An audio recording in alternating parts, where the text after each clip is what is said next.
सू Hong के पास एक system था जो उसकी लर्निंग स्पीड को बिल्कुल एब्सर्ड बना देता था। सी रैंक मार्शल आर्ट सीखने में उसे सिर्फ 1 सेकंड लगता था, मास्टर लेवल के लिए 2 सेकंड्स और एस रैंक परफेक्ट टेक्निक्स के लिए बस 3 सेकंड्स।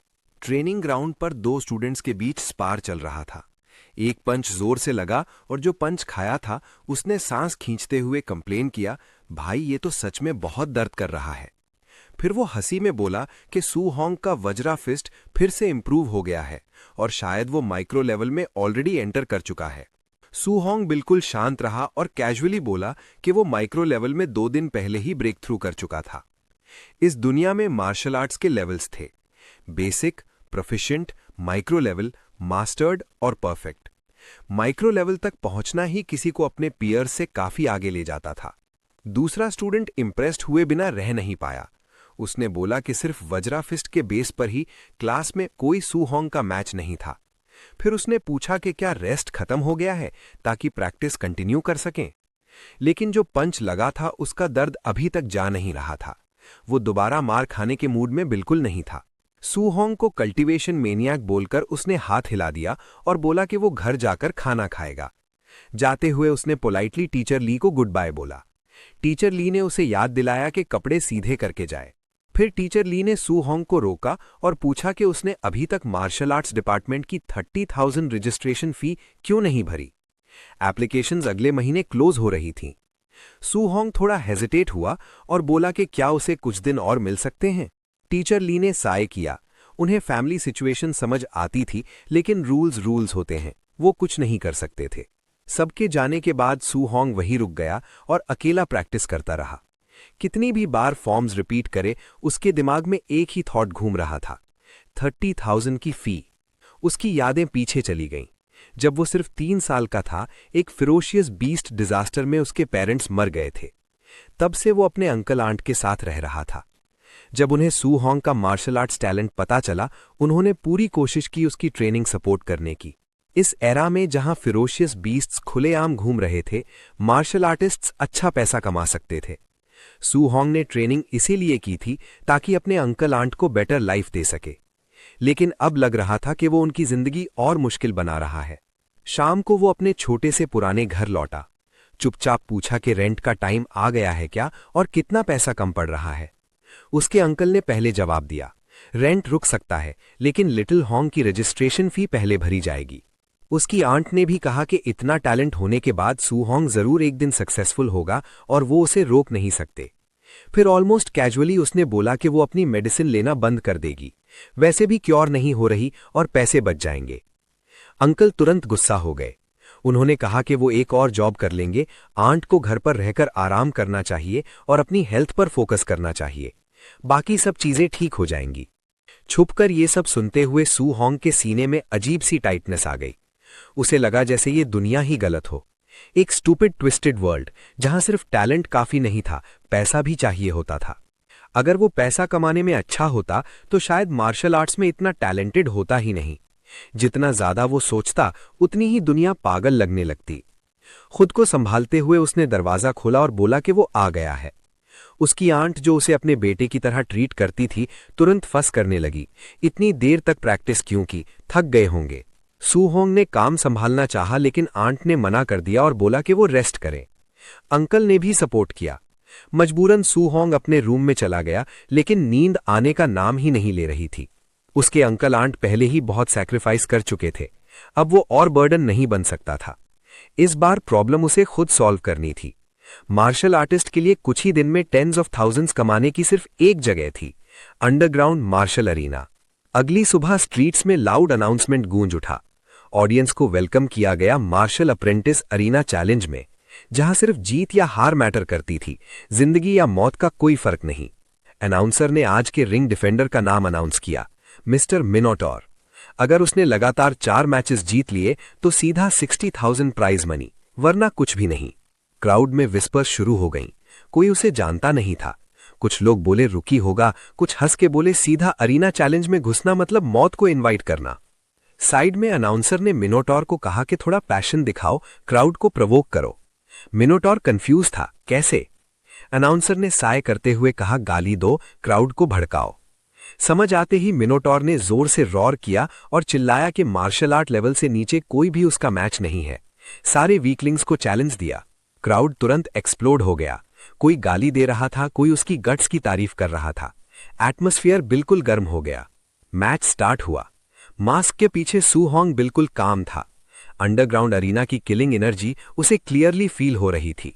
लेकिन ये ट्यूशन के पैसे इकट्ठा करने का फास्टेस्ट तरीका था। पहला ओपोनेंट आया। एरोगेंस दिखाते हुए बोला कि वो थोड़ा खेल लेगा। सू होंग ने सिर्फ एक नजर डाली। मोमेंटम स्ट्रांग था लेकिन फुटिंग वीक थी। ओपोनेंट ने गाली देकर पंच मारा। सू होंग ने साइड स्टेप किया और कैजुअली एक पंच मारा। स्ट्राइक सीधा जॉ पर लगा और बंदा सीधा पीछे उड़ गया। अनाउंसर खुद कंट्रोल खो बैठी। हंसते हुए माइक पर चिल्लाई, मिनोटॉर का पहला विन। क्राउड पागल हो गया। दूसरा चैलेंजर आया। बोला पहला बंदा बस अनलकी था, इस बार अलग होगा। सू होंग ने सिर्फ प्लीज कहा। परफेक्ट टेस्ट था वज्रा फिस्ट की पावर का। पंच आया। सू होंग ने सीधा सामने से वज्रा फिस्ट से तोड़ दिया। अपोनेंट शॉक में चिल्लाया। एक काउंटर के बाद उसका बैलेंस टूट गया और सू होंग ने एक ब्रूटल किक मारकर उसे स्टेज से बाहर फेंक दिया। अरीना फिर से एक्सप्लोड हो गया। अनाउंसर ने सेकंड कंसेक्यूटिव विन डिक्लेयर कर दी। कुछ वेल ड्रेस्ड लोग साइड से ऑब्जर्व कर रहे थे। उनमें से एक बोला, ये लड़का क्वाजी मार्शल आर्टिस्ट भी नहीं है, फिर भी स्ट्रेंथ अब नॉर्मल है। तीसरे विन के बाद उनमें से एक ने कहा, यह लड़का बेस्ट नहीं है लेकिन वर्स्ट से काफी ऊपर है, मैच फिक्सिंग के लिए परफेक्ट। एक मास्क्ड यंग मैन बोला, मैं हैंडल कर लूंगा। उसे याद दिलाया गया कि martial artist breakthrough reveal नहीं होना चाहिए। 3 विन के बाद सू होंग का कॉन्फिडेंस बढ़ गया। ऑर्डिनरी मार्शल अप्रेंटिसेस अब चैलेंज नहीं रहे थे। एक और विन और 60,000 उसके होंगे। तभी क्राउड अचानक स्टर हो गया। तब अचानक क्राउड से चीखने की आवाजें आने लगी। व्हाइट फॉक्स रिंग में उतर रहा है। जैसे ही मास्क्ड फाइटर सामने आया, पूरी अरीना फट सी गई। क्या व्हाइट फॉक्स? कह रहे हैं ये क्वाजी मार्शल आर्टिस्ट है। कुछ लोग तुरंत प्रोटेस्ट करने लगे। क्वाजी मार्शल आर्टिस्ट का मार्शल अप्रेंटिस से लड़ना चीटिंग है। ये सुनते ही सू होंग का दिल थोड़ा सा डूब गया। क्वाजी मार्शल आर्टिस्ट, ये फाइट बिल्कुल आसान नहीं होने वाली थी। फिर भी पीछे हटना पॉसिबल नहीं था। अब हारने का ऑप्शन ही नहीं था। व्हाइट फॉक्स उसके सामने आकर रुका और शांत नजरों से उसे देखने लगा। फिर कामली बोला, डर मत, मुझे कंट्रोल करना आता है। उसी वक्त अनाउंसर की आवाज गूंज उठी। अरीना चैलेंज का फाइनल मैच डिक्लेयर किया गया और फाइट स्टार्ट करने का सिग्नल मिल गया। अगला ही सेकंड दोनों फाइटर्स फुल स्पीड में एक दूसरे की तरफ टूट पड़े। सू होंग ने तुरंत रेल्म्स का गैप महसूस कर लिया। उसकी कल्टीवेशन क्लियरली कम थी, इसीलिए उसने बिना हेजिटेट किए अपना स्ट्रॉन्गेस्ट ओपनिंग मूव यूज किया। उसका पंच आगे फूटा। हवा में विजिबल शॉक वेव्स उठने लगे। दोनों फिस्ट्स टकराते ही पूरा रिंग हिल गया। पावर इतनी ज्यादा थी कि देखने वालों की सांस अटक गई। लेकिन जैसे ही फिस्ट्स मिले, सू होंग का दिल जोर से धड़का उठा। ये पावर, कुछ गलत था। White Fox quasi martial artist नहीं था, वो एक रियल मार्शल आर्टिस्ट था जिसने जानबूझकर अपनी वाइटैलिटी सप्रेस कर रखी थी। टेंशन की एक वेव सू होंग के जिस्म से गुजर गई। ऐसा मॉन्स्टर अचानक यहां आ जाएगा, उसने कभी इमेजिन नहीं किया था। व्हाइट फॉक्स ने गहरी सांस ली और फिर दोबारा अटैक किया। Thunder rush fist. एक के बाद एक स्ट्राइक्स गिरने लगे, हर पंच पिछले से ज्यादा भारी। इस लगातार असॉल्ट के नीचे सू होंग पीछे खकेला जाने लगा। हर इंपैक्ट के साथ दर्द उसके जिस्म में फैलता चला जा रहा था। तो ये होती है रियल मार्शल आर्टिस्ट की स्ट्रेंथ, उसने मन ही मन सोचा। क्राउड पूरी तरह से स्टन्ड था। किसी ने टेक्निक पहचान ली और चिल्लाया, ये 3 एको थंडर रश फिस्ट है। किसी को उम्मीद नहीं थी कि यहां ऐसी टेक्निक देखने मिलेगी। सिर्फ ये सरप्राइज ही टिकट के पैसे वसूल करा रहा था। कुछ लोग सर हिलाने लगे। मिनोटॉर खत्म है। उनके लिए रिजल्ट पहले ही क्लियर था। लेकिन व्हाइट फॉक्स रुकने का नाम नहीं ले रहा था। उसके अटैक्स एक के बाद एक आ रहे थे, बिना किसी दया के प्रेशर बनाए हुए। थोड़ी देर बाद व्हाइट फॉक्स क्लियरली बोर होने लगा। उसने मिनोटॉर से कहा, सिर्फ डिफेंस करना बेकार है, फाइट बैक कर, मैं देखना चाहता हूं कि तेरी असली स्ट्रेंथ क्या है। इस वक्त मिनोटॉर सिर्फ ब्लॉक ही कर पा रहा था। डिफेंस के थ्रू भी पंचेज उसके जिस्म को चीर रहे थे। हर हिट के साथ दर्द और बढ़ता जा रहा था। अगर ये ऐसे ही चलता रहा, सू होंग जानता था ये फाइट वो पक्का हार जाएगा। उसे काउंटर अटैक का एक मौका चाहिए था, लेकिन व्हाइट फॉक्स के अटैक्स इतने फास्ट और रिलेंटलेस थे कि एक भी ओपनिंग नहीं मिल रही थी। और फिर व्हाइट फॉक्स ने खुद एक ओपनिंग बना ली। एक पंच सीधा मिनाटोर के जॉ की तरफ आया। इम्पैक्ट इतना जबरदस्त था कि वो हवा में उछल गया और जोर से ग्राउंड पर जा गिरा। जमीन पर पड़े पड़े उसकी नजर धुंधली होने लगी। कॉन्शियसनेस धीरे धीरे फेड हो रही थी। रिकवर करने से पहले ही व्हाइट फॉक्स आगे बढ़ा और कामली बोला। उसने कहा कि इस मैच के प्राइज मनी का एक भी कॉइन मिनाटोर को नहीं मिलेगा, लेकिन उसका टीचर उसे इनवाइट करने को रेडी है। अगर मिनाटोर फ्यूचर में उनके लिए मैच फिक्सिंग करे तो वो उसे इस मैच के प्राइस के बराबर पैसा देते रहेंगे। व्हाइट फॉक्स का पैर उसके चेहरे पर दबा हुआ था, फिर भी मिनाटोर ने बिना एक सेकंड सोचे मना कर दिया। उसने सीधा कहा वो कभी इतना शर्मनाक काम नहीं करेगा। व्हाइट फॉक्स थोड़ी देर के लिए स्टन रह गया। उसने इतनी स्ट्रांग रिजेक्शन एक्सपेक्ट नहीं की थी। फिर खुद को संभालते हुए उसने वार्निंग दी, अच्छे से सोच ले क्योंकि उन्हें मना करने की कीमत वो अफोर्ड नहीं कर पाएगा। मिनाटोर ने तुरंत पलट के पूछा, जो लोग ऐसे काम करते हैं क्या वो खुद को मार्शल आर्टिस्ट कहने के लायक होते हैं? बस यही बात खत्म हो गई। व्हाइट फॉक्स ने कहा कि अब और डिस्कस करने को कुछ नहीं है। जाते जाते उसने ठंडे टोन में बोला, क्योंकि मिनाटोर कोऑपरेट नहीं करेगा तो उसे मजबूरन उसका फ्यूचर ही खत्म करना पड़ेगा। मार्शल आर्टिस्ट बनने का सपना सिर्फ सपना ही रह जाएगा। जैसे ही व्हाइट फॉक्स ने उसकी टांग पर वार करने के लिए हाथ उठाया, वो शब्द मिनाटोर के दिमाग में गूंज उठे, मार्शल आर्टिस्ट बनना। एक इंस्टिंक्टिव रिएक्शन आया। लास्ट मोमेंट पर मिनाटोर ने खुद को ट्विस्ट किया और ब्लो नैरोली मिस हो गया। वो क्रिपल नहीं हो सकता था। अपनी पूरी ताकत जोड़कर वो फिर से खड़ा हो गया। मिनाटोर वापस फाइट में आ गया। व्हाइट फॉक्स सरप्राइज से उसे घूरने लगा। मिनाटोर ने खुद को स्टेडी किया, आंखों में आग थी। वो यहां नहीं गिर सकता था, कभी नहीं। उसके अंदर कुछ टूट सा गया और एक सेकेंड विंड उसके इंजर्ड बॉडी में दौड़ गई। व्हाइट फॉक्स अपना शॉक छुपा नहीं पाया। उसने पहले ही थंडर रश फिस्ट लैंड किया था, फिर भी ये बंदा खड़ा था। पर सू होंग के दिल में क्लैरिटी थी। उसे मार्शल आर्टिस्ट बनना था। वो अपने अंकल और आंट के सालों के सैक्रिफाइसेस को वेस्ट नहीं होने दे सकता था। वो उन्हें एक अच्छी जिंदगी देना चाहता था। लेकिन क्या इसका मतलब ये था कि उसे मार्शल आर्टिस्ट के प्रिंसिपल्स ही छोड़ देने चाहिए? जवाब तुरंत आया, नहीं। ऐसी फ्यूचर जिसमें सेल्फ रिस्पेक्ट ही ना हो, उसे वो कभी एक्सेप्ट नहीं थी। उसी पल कुछ अजीब हुआ। उसकी आंखों के सामने एक ट्रांसलूसेंट स्टेटस विंडो अपीयर हुई। कोल्ड इमोशनलेस वर्ड्स पूछ रहे थे, अपने फ्यूचर और अपनी फेथ के लिए तुम क्या सैक्रिफाइस करने को तैयार हो? सू होंग ने बिना एक पल सोचे जवाब दिया, सब कुछ। विंडो ने फिर पूछा, क्या तुम सच में पूरी कीमत चुकाने को तैयार हो? मिनाटोर का जवाब वही था, एवरीथिंग। जैसे ही ये शब्द उसके मुंह से निकला, उसके अंदर कुछ बदलने लगा। जमीन पर उसकी शैडो ट्विस्ट होने लगी। धीरे धीरे एक भयानक मॉन्स्टर का आउटलाइन बन गया। सू होंग हक्का बक्का रह गया।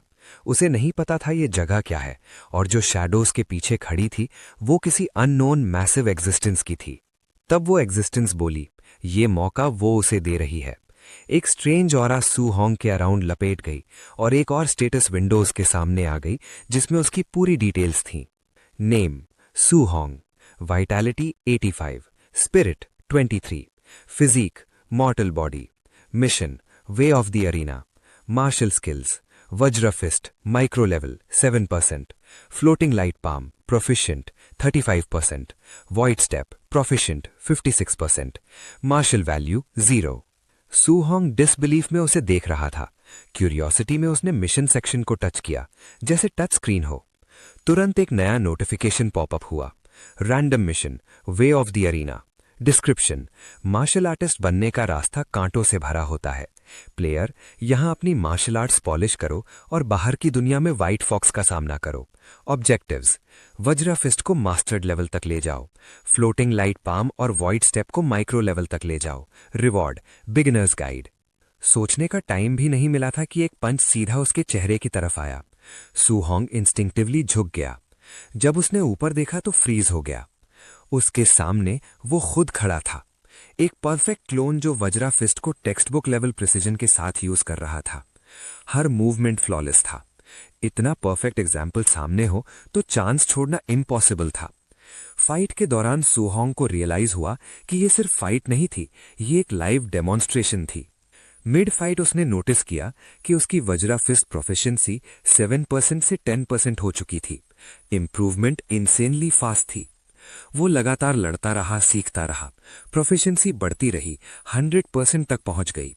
फ्लोटिंग लाइट, पाम और वॉइड स्टेप भी फुल्ली मास्टर्ड हो गए। आखिरकार थकान ने पकड़ ली। हैवी ब्रीदिंग के साथ सू होंग ने क्लोन को नॉड किया, थैंक्स। नोटिफिकेशन आया, mission complete, rewards issued. Reality में वापस जाने का ऑप्शन आया। सू होंग ने बिना हिचकिचाहे येस चूज किया। नेक्स्ट इंस्टेंट वो फिर से अरीना में था, मिनाटोर मास्क पहने, व्हाइट फॉक्स के सामने। व्हाइट फॉक्स तुरंत चार्ज किया, थंडर रश फिस्ट बरसा दिया। लेकिन इस बार मिनाटोर शांत था। टू स्लो, उसने कामली कहा। वो इजीली हर पंच डॉज करता गया। फिर एक फिस्ट सीधा व्हाइट फॉक्स के फेस पर। मास्क टूट गया। व्हाइट फॉक्स ग्राउंड पर गिर गया। अरीना बिल्कुल फ्रीज हो गया। क्राउड शॉक में थी। मिनाटोर रिंग में खड़ा था, व्हाइट फॉक्स उसके पैरों के पास पड़ा था। मिनाटोर ने कामली पूछा, 4th मैच जीत लिया है, प्राइज मनी कब मिलेगा? अनाउंसमेंट हुआ, मिनाटोर विनर था। 60,000 का ग्रैंड प्राइज उसका था। ऑडियंस में बैठा टीचर का चेहरा डार्क हो गया। Vajra fist mastered? ये पॉसिबल ही नहीं था। उसने तुरंत अपने लोगों को मिनाटोर को फॉलो करने का ऑर्डर दिया। अरीना छोड़ते ही सू होंग को पता चल गया कि उसे फॉलो किया जा रहा है। जैसे ही वो पास आए, उसकी स्पीड एक्सप्लोड हुई और वो उनकी आंखों से गायब हो गया। 1 घंटे बाद वो घर पहुंच चुका था। पैसे देखकर अंकल आंट शॉक हो गए। सू होंग ने कैजुअली कहा, डोजो में स्पारिंग पार्टनर का काम मिला था, मास्टर ने स्पॉन्सर कर दिया। अंकल हंसा, आंट मुस्कुराई। उनका लिटिल होंग ब्राइट फ्यूचर की तरफ बढ़ रहा था।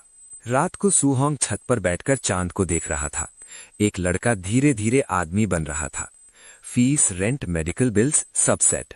सिस्टम इंटरफेस खोला और एक चीज पर नजर रुक गई, मार्शल वैल्यू। एक नया नोटिफिकेशन अपीयर हुआ जिसमें लिखा था कि उसने अपने से हायर लेवल अपोनेंट को डिफीट किया है और 57 मार्शल वैल्यू पॉइंट्स गेन किए हैं। सिस्टम ने बताया कि मार्शल वैल्यू को वाइटैलिटी और मार्शल स्किल्स बढ़ाने के लिए यूज किया जा सकता है, लेकिन साथ ही वार्निंग दी कि इसे सोच समझकर यूज करें। सू होंग ने तुरंत ट्राई करने का डिसाइड किया। जैसे ही उसने वाइटैलिटी में पॉइंट्स ऐड किए, उसके बॉडी के अंदर एक भयंकर हीट सर्ज हुआ, जैसे आग उसकी वेन्स के थ्रू दौड़ रही हो। उसने तुरंत अपने स्टैट्स चेक किए। वाइटैलिटी 90 तक पहुंच गई थी। ये लेवल ऑलरेडी एक क्वाजी मार्शल आर्टिस्ट के बराबर था। बिना हेजिटेशन के सू होंग ने बची हुई सारी मार्शल वैल्यू भी वाइटैलिटी में डाल दी। नंबर लगातार बढ़ता गया और हर इंक्रीज के साथ उसकी फिजिकल स्ट्रेंथ और ज्यादा क्लियरली फील होने लगी। उसका बॉडी पहले से ज्यादा हल्का, ज्यादा स्ट्रांग और ज्यादा अलाइव लग रहा था। चांदनी रात के नीचे सू होंग ने अपनी मुट्ठियां भींच ली और बॉडी में सेटल होती हुई चेंजेस को महसूस किया। ये सिर्फ शुरुआत थी।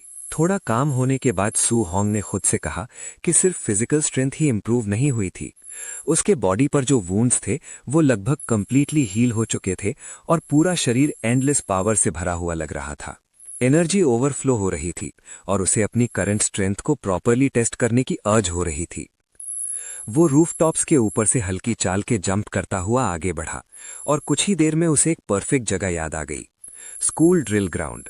वहां एक कॉम्बैट पावर टेस्टर था, वो काफी रहेगा। ज्यादा टाइम नहीं लगा और वो Star city number 1 high school के आउटडोर ड्रिल ग्राउंड पर पहुंच गया। जगह बिल्कुल शांत थी और अंधेरे में सिर्फ एक टियर 1 कॉम्बैट पावर टेस्टर खड़ा था। अपनी ब्लेजिंग वाइटैलिटी को गैदर करते हुए सू होंग ने शोल्डर्स घुमाए और डिसाइड किया कि वो थोड़ा कंट्रोल करेगा, सिर्फ 70% स्ट्रेंथ यूज करेगा। जैसे ही उसकी फिस्ट मशीन पर लगी, एक तेज आवाज गूंजी। एक पल के लिए उसका दिल धक से रह गया। पंच का वेट खुद उसे भी हैवी लगा। फिर उसने देखा कुछ गलत था। टेस्टर से स्पार्क्स निकले और वो सीधा बंद हो गया। सू होंग स्टन रह गया। तुरंत उससे टेंशन होने लगी। इस मशीन की क्वालिटी तो बहुत ही बेकार निकली। क्या उससे इसके पैसे भरने पड़ेंगे? ये सोचकर कि यहां रुकना सेफ नहीं है, वो तुरंत मुड़कर निकल गया। उसी वक्त पीछे से एक आवाज आई, कौन आधी रात को इतना शोर मचा रहा है? सू होंग ने देखने का वेट नहीं किया, वो सीधा भाग गया। थोड़ी देर बाद एक गुस्से में भरा केयरटेकर वहां पहुंचा और टूटे हुए टेस्टर को देखकर भड़क गया। गालियां देते हुए वो चिल्लाया, कौन सा हरामी ड्रिल ग्राउंड में घुसकर टेस्टर तोड़ गया? गुस्से में वो खुद से बोलता रहा कि ऐसा काम सिर्फ वो 2 ट्रबल मेकर्स चुन सान और लियो ल्यू ही कर सकते हैं। दांत पीसते हुए उसने कसम खाई कि स्कूल स्टार्ट होते ही वो दोनों को अच्छे से एजुकेट करेगा। अगली सुबह star city number 1 high school का जिम्नेजियम पूरी तरह से भरा हुआ था। स्टूडेंट्स दीवार से दीवार तक खड़े थे और सू होंग भी भीड़ में घुला मिला हुआ था। वेट करते हुए उसने किसी को कहते सुना कि चुनसान को पिटाई पड़ी है। ये सुनकर सूहोंग का ध्यान तुरंत चला गया। क्यूरियस होकर उसने पूछा क्या हुआ। पास खड़े एक स्टूडेंट ने कहा कि उसने सुना है कि चुनसान ने रात के टाइम आउटडोर ड्रिल ग्राउंड का कॉम्बैट पावर टेस्टर तोड़ दिया था और बाद में एडमिट करने से मना कर दिया। इसी वजह से प्रिंसिपल ने उसे ऑन द स्पॉट पनिश किया। ये सुनकर सूहोंग को थोड़ा ऑकवर्ड फील हुआ, मतलब किसी और ने उसकी गलती का ब्लेम ले लिया था। साथ ही उसे रिलीफ भी महसूस हुआ। अगर वो पकड़ा जाता तो वो कभी भी उस टेस्टर के पैसे अफोर्ड नहीं कर पाता। इसी बीच अनाउंसर की आवाज पूरे हॉल में गूंज उठी। सबको शांत रहने को कहा गया। उसने अनाउंस किया कि उन्होंने अपने एक ओल्ड कॉमरेड को इनवाइट किया है, tier 3 martial artist Chan Tion, जो सबको एक C rank martial art thunder rush fist सिखाएंगे। उसने स्टूडेंट्स को स्ट्रिक्टली इंस्ट्रक्शन दी कि इस मार्शल आर्ट को सीरियसली और प्रॉपरली सीखें। जिम एकदम से इरप्ट हो गया। कुछ स्टूडेंट्स चिल्ला रहे थे कि ये उनकी जिंदगी का पहला मौका था जब उन्होंने टियर 3 मार्शल आर्टिस्ट को सामने देखा। दूसरे लोग बोल रहे थे कि सी रैंक मार्शल आर्ट्स जो बाहर के डोजोज में सिखाई जाती हैं, उनकी सिर्फ ट्यूशन फी ही लाखों में होती है। लेकिन जैसे ही सूहोंग ने नाम सुना, उसकी आंखें चमक उठीं। थंडर रश फिस्ट, ये वही मार्शल आर्ट थी जो व्हाइट फॉक्स ने अंडरग्राउंड अरीना में यूज की थी। एक पंच में 3 पंचेस जितना इम्पैक्ट। इसकी पावर अनडिनाएबल थी। बाहर की दुनिया में सिर्फ रजिस्ट्रेशन फी ही फॉर्चून के बराबर होती। सूहोंग के लिए ये अपॉर्चुनिटी छोड़ना नामुमकिन था। चान टियोन ने टाइम वेस्ट नहीं किया। उसने सीधा अनाउंस किया कि वो टेक्निक को 10 बार स्टार्ट से एंड तक डेमोन्स्ट्रेट करेगा और कितना सीखना है वो पूरी तरह स्टूडेंट्स पर डिपेंड करेगा। फिर वो आगे बढ़ा, स्टांस सेट की और जोर से चिल्लाया, थंडर रश फिस्ट। उसका पंच बिजली की तरह निकला। मोमेंटम इतना फियर्स था कि हवा कांप उठी। जिम में गरजते हुए थंडर की आवाज गूंज उठी। डेमोन्स्ट्रेशन के साथ वो समझाता गया, बेसिक लेवल पर 1 थंडर साउंड होती है, प्रोफेशेंट लेवल पर 3, माइक्रो लेवल पर 5 और मास्टर्ड लेवल पर 7 साउंड्स, जो मेरी करंट रेल्म है। जैसे ही उसने डेमोन्स्ट्रेशन खत्म की, 7 लगातार थंडरस साउंड्स गूंज उठे और पूरा स्पेस वाइब्रेट करने लगा। इतनी ऑरा एक्सपेंड करने के बाद चान टियोन थोड़ी देर रुककर सांस रेगुलेट करने लगा। फिर उसने ऐड किया, परफेक्ट रेल्म पर 9 थंडर साउंड्स होती हैं, लेकिन ज्यादा ऊपर एम मत करो। आज अगर बेसिक्स भी समझ आ गए वही काफी है। थोड़ी देर बाद चान टियोन ने सेकंड डेमोन्स्ट्रेशन शुरू करने का अनाउंस किया और सबको फॉलो करने को कहा। जिम जल्दी ही स्टूडेंट्स के ऑकवर्ड बैटल क्राइज से भर गया, जब सब अपनी पूरी कोशिश से मूवमेंट्स कॉपी करने लगे। वक्त पता ही नहीं चला और आवर्स गुजर गए। एक एक करके स्टूडेंट्स थकान से गिरने लगे। कुछ बोल रहे थे उन्हें कुछ समझ ही नहीं आ रहा, कुछ कंप्लेन कर रहे थे कि पूरी तरह ड्रेन्ड हो चुके हैं। कुछ जिद्दी लोग अभी भी प्रैक्टिस कर रहे थे, पूछते जा रहे थे कि किसी को ट्रिक समझ आई या नहीं, जबकि उनकी बॉडीज क्लियरली जवाब दे चुकी थी। सूहोंग के एक दोस्त ने पसीना पोंछते हुए साय लिया और बोला, सी रैंक मार्शल आर्ट सच में बहुत मुश्किल होती है। उसने इधर उधर देखा और अचानक रियलाइज किया कि सूहोंग कहीं दिख ही नहीं रहा। एक पल के लिए उसके दिमाग में ख्याल आया, कहीं उसने सीख तो नहीं लिया। फिर उसने सोचा, अगर सीख भी लिया तो गया कहां। तभी पास से एक्साइटेड लाफ्टर आई। कोई प्राउडली अनाउंस कर रहा था कि उसने बेसिक लेवल अचीव कर लिया। फ्रेंड ने मुड़कर देखा, चान शान खड़ा था, खुद पर काफी प्राउड। उसके मन में जेलसी की लहर उठ गई। नो वंडर सब चान शान को जीनियस बोलते हैं, आखिर इसका दिमाग बना कैसे है। प्रिंसिपल तुरंत आगे आए, चान शान को स्कूल का नंबर 1 जीनियस इंट्रोड्यूस किया और चान टियोन से पूछा कि क्या वो इसे और गाइड करना चाहेगा। स्टूडेंट्स तुरंत चान शान के आसपास जमा हो गए। तारीफें, प्रोडिजी के नारे, सब शुरू हो गया। लेकिन चान टियोन बिल्कुल इंप्रेस नहीं हुआ। उसने कैजुअली बोला, इसे जीनियस नहीं कहते, दूसरे शहरों में ये सिर्फ पास होने के बराबर है। बातचीत के साथ ग्रुप बाहर की तरफ मूव कर गया।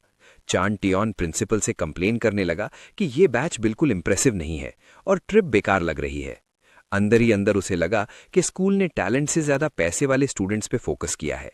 फिर भी अपीयरेंस के लिए उसने खुद को तसल्ली दी कि कम से कम एक स्टूडेंट बेसिक लेवल तक पहुंचा था और पेमेंट तो अच्छी मिली थी। आउट लाउड उसने सिर्फ इतना पूछा, क्या आप सच में एक्सपेक्ट करते हो कि यहां कोई टॉप टियर जीनियस मिलेगा। प्रिंसिपल ने साई ली और अग्री किया कि मार्शल कल्टीवेशन का रास्ता क्रूएल होता है। सिर्फ मेहनत काफी नहीं होती, टैलेंट और अपॉर्चुनिटी भी जरूरी होती है। तभी अचानक हवा में एक आवाज गूंजी। दोनों एकदम फ्रीज हो गए, फिर आवाज की तरफ पलटे। 7 लगातार thunderous sounds, 7 sound thunder rush fist. उनके चेहरे का रंग बदल गया। ये कैसे हो सकता है? स्कूल में ऐसा कोई कैसे हो सकता है? प्रिंसिपल तो और भी शॉक था। इम्पॉसिबल, मैंने कभी ऐसे किसी स्टूडेंट के बारे में नहीं सुना। तभी उसे एक और बात रियलाइज हुई। उसे उस स्टूडेंट का चेहरा भी याद नहीं आ रहा था। और फिर उसकी नजर उसके कपड़ों पर पड़ी। वो क्लियरली स्टूडेंट यूनिफॉर्म था। प्रिंसिपल का दिल जोर से धड़कने लगा।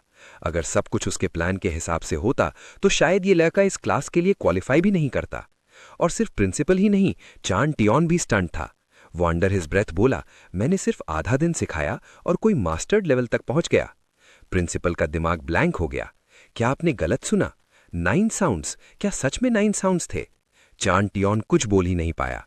वो चुपचाप खड़ा रहा। इमोशंस इतने ज्यादा थे कि उसे रोना आ रहा था। प्रिंसिपल की हालत भी कुछ खास बेहतर नहीं थी। उसने कभी इमेजिन नहीं किया था कि बिना पैसे वाला स्टूडेंट इतना टेरिफाइंग टैलेंट रख सकता है। चान टियोन को ऐसे फ्रोजन देखकर प्रिंसिपल ने पूछा, क्या हुआ? चान टियोन ने गहरी सांस ली और बोला, समझ आ गया, सब कुछ अब क्लियर है। बिना और कुछ कहे उसने स्टांस सेट की और खुद एक थंडर रश फिस्ट मारा। बूम! हवा फट सी गई। 8 थंडरस साउंड्स गूंज उठे। प्रिंसिपल ऑलमोस्ट उछल ही पड़ा। 8 साउंड्स! चान टियोन ने ब्रेक थ्रू कर लिया। वो अपनी मुट्ठी को घूरता हुआ खड़ा रहा। आंखों में एक्साइटमेंट चमक रही थी। अभी जो थंडर रश फिस्ट मैंने देखी, वही इंस्पिरेशन थी जो मुझे सालों से नहीं मिल रही थी। उसके बिना शायद मैं इस लाइफ में कभी ब्रेक थ्रू नहीं कर पाता। फिर उसे याद आया, ये सेलिब्रेट करने का टाइम नहीं है। चान टियोन ने तुरंत प्रिंसिपल को कहा, जल्दी करो, उस स्टूडेंट को ढूंढो। प्रिंसिपल होश में आया और लिटरली दौड़ने लगा। लेकिन जब तक वो उस जगह पहुंचे, वो लड़का जा चुका था। सू होंग के लिए काम ऑलरेडी हो चुका था। चलते हुए उसने सोचा कि C rank martial art cultivate करना डी रैंक वज्रा फिस्ट से काफी ज्यादा एग्जॉस्टिंग है। उसकी thunder rush fist already perfect realm तक पहुंच चुकी थी। अब अगला स्टेप था और ज्यादा मार्शल वैल्यू कमाना और जल्दी से एक ट्रू मार्शल आर्टिस्ट बनना। हर बार अंडरग्राउंड अरीना जैसी life and death fight possible नहीं थी। अगर नॉर्मल स्पारिंग से मार्शल वैल्यू मिल सकती तो वो काफी बेटर होता। कुछ ही देर में वो अपनी work place raising thunder dojo पहुंच गया। अंडर स्टूडेंट्स नॉर्मल ट्रेनिंग कर रहे थे। उसे देखकर किसी ने पूछा, आज कैसे आ गए? सू होंग ने कैजुअली रिप्लाई किया, कुछ खास काम नहीं था, प्रैक्टिस के लिए आ गया। तभी एक जोर का थर्ड हॉल में गूंजा। एक स्टूडेंट हवा में उड़ता हुआ जमीन पर गिरा। उसके ऊपर खड़ा लड़का स्नियर करता हुआ बोला, अगर किसी को लगता है मेरा टीचर अच्छा नहीं सिखाता तो पहले अपनी लैक ऑफ कॉम्प्रिहेंशन एक्सेप्ट करे, एक्सक्यूजेस बनाना बंद करे। सू होंग ने उधर देखा और पूछा, ये क्या चल रहा है? पास खड़े किसी ने एक्सप्लेन किया, तू रिसेंट में ज्यादा आता नहीं था इसलिए नहीं पता। उस स्टूडेंट का टीचर नया इंस्ट्रक्टर है, बहुत स्ट्रांग है पर नॉर्मल लोगों को नीचा समझता है। ऊपर से उसका डिसाइपल ले यान भी काफी पावरफुल है। बात खत्म भी नहीं हुई थी कि एक और स्टूडेंट को जमीन पर गिरा दिया गया।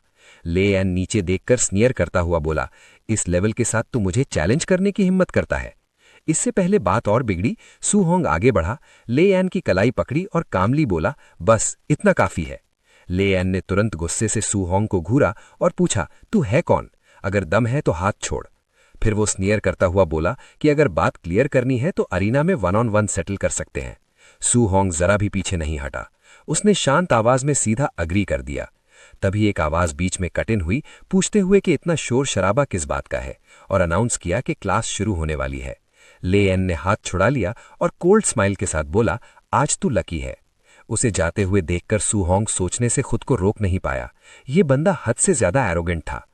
थोड़ी ही देर में इंस्ट्रक्टर ने बोलना शुरू किया। उसने अनाउंस किया कि आज रेजिंग सी स्पीयर टेक्निक सिखाने का लास्ट डे है। हमेशा की तरह वो इसे सिर्फ एक बार ही डेमोन्स्ट्रेट करेगा। जैसे ही इंस्ट्रक्टर ने स्टांस ली, उसके चेहरे से क्लियरली दिख रहा था कि उसे यकीन ही नहीं था कि कोई एक ही डेमोन्स्ट्रेशन में कुछ सीख पाएगा। लेकिन सू होंग बिल्कुल अलग था। उसकी आंखें पूरी इंटेंसिटी के साथ इंस्ट्रक्टर पर टिकी हुई थी। उसके लिए एक बार काफी था। हर मूवमेंट, हर शिफ्ट, हर एंगल। जब स्पीयर हवा को चीर कर आगे बढ़ी, सू होंग की नजर उसके हर डिटेल को लॉक कर चुकी थी। डेमोन्स्ट्रेशन खत्म होते ही इंस्ट्रक्टर मुड़कर जाने लगा और बोला, तुम लोगों ने कितना सीखा ये पूरी तरह तुम पर डिपेंड करता है। बस फिर क्या था, कंप्लेंट्स तुरंत शुरू हो गईं। कुछ स्टूडेंट्स गाली देने लगे, बोलते हुए कि सिर्फ एक बार का डेमोन्स्ट्रेशन एक स्कैम है। कुछ और लोग कंप्लेन कर रहे थे कि बैक रो से तो कुछ दिखा ही नहीं। लेकिन सू होंग बिल्कुल अलग था। उसने ऑलरेडी एसेंस पकड़ ली थी। उसके दिमाग में स्पीयर का मूवमेंट बिल्कुल क्लियर था, जैसे कोई फ्लड ड्रैगन समुद्र को रौंदता हुआ आगे बढ़ रहा हो। मोमेंटम लगातार लहरों की तरह रोल कर रहा था। उसने एक स्पीयर उठाया और हिलना शुरू किया। बिल्कुल वही मूवमेंट्स, वही फ्लो, परफेक्टली रेप्लिकेट करता हुआ जो उसने अभी देखा था। एक पल के लिए पूरा हॉल बिल्कुल शांत हो गया। फिर अचानक एक्सक्लेमेशंस फूट पड़ी। उसने सच में सीख ली। ये क्या मजाक है? ये तो मार्शल आर्ट्स प्रोडिजी है। कुछ लोग हैरान थे, कुछ जेलस और कुछ बिटरली सोच रहे थे कि शायद प्रॉब्लम उनमें ही है, समझने की कैपेबिलिटी ही नहीं। शोर सुनकर लियान वापस आया। स्कॉफ करते हुए उसने पूछा, कौन है जो सपोजिडली सीख गया है? फिर उसकी नजर सू होंग पर पड़ी। उसकी आंखें संकरी हो गईं। स्पीयर का फ्लो स्मूथ था, मोमेंटम नेचुरल था। सच में लग रहा था कि सू होंग ने ग्रास्प कर लिया है। लियान के दिमाग में इंटरेस्ट जाग उठा। ऐसे बंदे को टेस्ट करना मजेदार होगा। आगे बढ़ते हुए उसने बुलंद आवाज में कहा, मैं तुझे थोड़े पॉइंटर्स देता हूं। वो स्नॉट करता हुआ अपनी स्पीयर उठाकर घुमाने लगा और स्पीयर का टिप सू होंग की तरफ पॉइंट कर दिया। क्लियरली कह रहा था, आजा। दोबारा बोला कि वो उसे पॉइंटर्स देगा। सू होंग ने बस शांत तरीके से अग्री कर लिया। पास खड़ा कोई स्टूडेंट घबरा गया और जल्दी से बोला, मत जा, लियान का नेचर खराब है पर उसकी स्ट्रेंथ रियल में बहुत ज्यादा है, इंपल्सिव मत बन। सू होंग सिर्फ मुस्कुराया, चिंता मत कर। वो आगे बढ़ा, अपनी स्पीयर उठाई और स्टैंस ले ली। लियान की तरफ देखकर पोलाइटली बोला, मैं गाइडेंस के लिए आभारी रहूंगा। बस ये एक लाइन ही लियान को ट्रिगर करने के लिए काफी थी। वो भड़क उठा, कितना एरोगेंट है तू, और तुरंत अनाउंस कर दिया, मैं तुझे raising sea spear technique micro level पर दिखाता हूं। सू होंग का एक्सप्रेशन बिल्कुल काम रहा। जैसे ही उसने स्पीयर हिलाई, उसने अपना कंट्रोल साइलेंटली एडजस्ट किया, जानबूझकर पावर को सप्रेस कर दिया। Proficient level. उसका कोई इरादा नहीं था अपना पूरा स्ट्रेंथ रिवील करने का। बस इतना चाहता था कि सामने वाला क्लियरली समझ जाए कि वो कितना रिडिकुलस बिहेव कर रहा है। जैसे ही सू होंग की स्पीयर मूव हुई, लियान फ्रीज हो गया। वो फ्लो, वो मोमेंटम, इसमें कोई डाउट नहीं था। Proficient level raising sea spear technique. Reality चाहे जितनी बुरी लगे बदली नहीं जा सकती। सू होंग के मूवमेंट समुद्र की लहरों जैसे लगातार और पावरफुल थे। फॉर्म कंप्लीट होते ही सामने वाला शॉक में जम गया। उसे अपनी आंखों पर यकीन नहीं हो रहा था। एक मार्शल अप्रेंटिस जो अभी ट्रू मार्शल आर्टिस्ट भी नहीं बना, उसने रेजिंग सी स्पीयर टेक्निक को प्रोफिशिएंट लेवल तक कल्टीवेट कर लिया था। ये वो चीज थी जो कई एक्सपीरियंस्ड प्रैक्टिशनर्स भी अचीव नहीं कर पाते। लेकिन ये सब उसकी आंखों के सामने हो रहा था, बिल्कुल रियल। तभी सू होंग के सामने एक सिस्टम नोटिफिकेशन फ्लैश हुआ।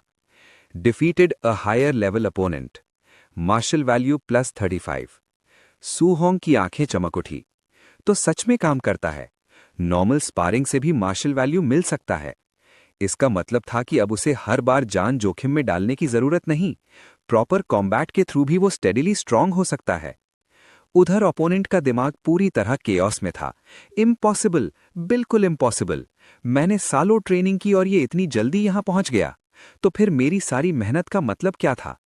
डिसबिलीफ ने उसे पूरी तरह क्रश कर दिया। बात आगे बढ़ने से पहले सू होंग ने कामली अपनी स्पीयर वापस ले ली और बोला, बस इतना काफी है। तभी इंस्ट्रक्टर वहां पहुंच गया। सिचुएशन देखते ही उसने तुरंत इंटरवीन किया और अपने डिसाइपल को डांट दिया। जब लड़के ने प्रोटेस्ट करना चाहा, इंस्ट्रक्टर का चेहरा ठंडा पड़ गया और बिना हिचकिचाए उसने उसे थप्पड़ मार दिया। अगर तू अपनी फेलियर का सामना भी नहीं कर सकता तो किस तरह का मार्शल आर्टिस्ट बनने का सोच रहा है? काफी लोगों को अंदर ही अंदर अजीब सी सेटिस्फैक्शन महसूस हुई। डिसाइपल हमेशा एरोगेंट रहता था। उसे ऐसे हम्बल देखना ऑलमोस्ट रिफ्रेशिंग लग रहा था। फिर इंस्ट्रक्टर की नजर सू होंग पर गई। उसकी आंखों में डिसबिलीफ था। उसने सिर्फ एक बार टेक्निक दिखाई थी और ये लड़का ऑलरेडी प्रोफिशिएंट लेवल तक पहुंच गया था। इंपीरियल कैपिटल के सो कॉल्ड जीनियसेस भी ऐसा नहीं कर पाते। तुम्हारा टैलेंट डरा देने वाला है, धीरे से इंस्ट्रक्टर ने कहा। यह लड़का एरोगेंट हो सकता है पर तुम्हारे जैसे किसी से मिलना भी उसके लिए एक तरह की फॉर्च्यून है। फिर उसने हल्का सा हाथ जोड़कर सू होंग की तरफ नॉड किया। लिटिल ब्रदर, मेरे डिसाइपल का बिहेवियर मेरी टीचिंग की कमी दिखाता है। कृपया हमें माफ कर देना। सू होंग थोड़ा सा स्टन्ड रह गया। उसे एक्सपेक्ट नहीं था कि बंदा इतनी जल्दी एटीट्यूड स्विच करेगा। इसका फेस तो पेज पलटने से भी तेज बदलता है। वो मन ही मन सोचते हुए ट्रेनिंग ग्राउंड से निकल गया। अब थकान ने उसे पकड़ ली थी, लेकिन ये सैटिस्फाइंग एग्जॉशन था। आज उसने एक्सपेक्टेशन से काफी ज्यादा पाया। ना सिर्फ थंडर रश फिस्ट और raising sea spear technique master की, बल्कि काफी मार्शल वैल्यू भी कमाया। Star city number 1 high school के कैंपस से गुजरते हुए वो सब कुछ दिमाग में क्वाइटली रिव्यू करता रहा। एंट्रेंस एग्जामिनेशन जल्दी ही आने वाली थी। अमीर students already high grade alloy weapons prepare कर रहे थे। अगर कंपीट करना था तो उसे भी एक चाहिए था। स्पीयर का फील अभी भी उसके हाथों में था। अब मैं स्पीयर ही यूज करूंगा, उसने डिसाइड किया। लेकिन प्रॉब्लम यह थी कि उसके पास इतने पैसे ही नहीं थे। उसकी थोड़ी सी सेविंग्स तो आंट की मेडिकल एक्सपेंसेस के लिए भी काफी नहीं थी, और एक एलॉय वेपन की प्राइस लगभग 70,000 थी। फिर भी उसने हार नहीं मानी। कोई ना कोई रास्ता जरूर होगा। तभी पूरे शहर में एक अनाउंसमेंट गूंज उठी। विल्डरनेस में फिरोशियस बीस्ट ज्यादा अपीयर हो रहे हैं और सिटी लॉर्ड मार्शल आर्टिस्ट्स को हंट के लिए रिक्रूट कर रहा है, साथ ही जेनरस रिवॉर्ड्स ऑफर कर रहा है। ये सुनते ही सू होंग समझ गया कि ये वही अपॉर्चुनिटी है जिसका उसे इंतजार था। बाद में जब वो घर लौटा, उसकी आंट हमेशा की तरह बिजी थीं। उसने कहा कि उसे इतना मेहनत नहीं करनी चाहिए और याद दिलाया कि उसने कुछ टाइम पहले ही पैसे दिए थे। उसके अंकल ने कहा कि जब तक वो काम कर सकता है वो सू होंग पर डिपेंड नहीं करेगा। जो भी कमा पाएगा खुद कमाएगा। सू होंग आया तो दोनों ने उसे प्यार से ग्रीट किया। उसने उन्हें रेस्ट करने को कहा और बोला कि अब पैसे कमाना उसकी रिस्पॉन्सिबिलिटी है। अंकल हंस पड़ा। बोलना अच्छा लगता है, पर मैं ऐसे ही नहीं बैठ सकता। आंट भी मुस्कुराई और बोली कि उन्हें जितना हो सके सेव करना चाहिए, ताकि फ्यूचर में सू होंग बिना टेंशन कल्टिवेट कर सके। ये सब सुनकर सू होंग का सीना भारी हो गया। अंकल और आंट इतने सालों से फ्रूगल लाइफ जी रहे थे कि जब तक वो उन्हें वरी फ्री लाइफ नहीं दे देता, वो खुद को थकाना बंद नहीं करेंगे। उस रात रूफटॉप पर खड़े होकर उसने दोबारा अपना स्टेटस पैनल ओपन किया। विल्डरनेस डेंजरस थी। अगर वहां जाना था तो और स्ट्रेंथ चाहिए। उसने डिसाइड किया, जो भी है सब इन्वेस्ट करूंगा। जैसे ही उसने अपनी बची हुई मार्शल वैल्यू वाइटैलिटी में डाली, एक पावरफुल सेंसेशन उसके बॉडी में सर्ज कर गई। खून गरजने लगा, मसल्स टाइट हो गए और उसका ऑरा और भी डेंस और ऑप्रेसिव हो गया। नंबर बढ़ता गया और आखिर रुक गया 95.2 पर। नाइट स्काई के नीचे खड़े होकर सू होंग पावर को क्लियरली महसूस कर सकता था। सिर्फ उसके प्रेजेंस से ही अब एक फिरोशियस बीस्ट जैसा प्रेशर फील होता था।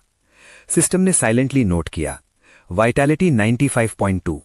सिर्फ एक छोटा सा स्टेप और वो एक ट्रू मार्शल आर्टिस्ट बन जाएगा। 2 दिन बाद रात के लेट टाइम वो ट्रेनिंग हॉल के फ्लोर पर पड़ा था, पूरी तरह एग्जॉस्टेड। बॉडी का हर हिस्सा दर्द कर रहा था, लेकिन आंखें ब्राइट थीं। उसके सारे मार्शल स्किल्स कंप्लीट हो चुके थे।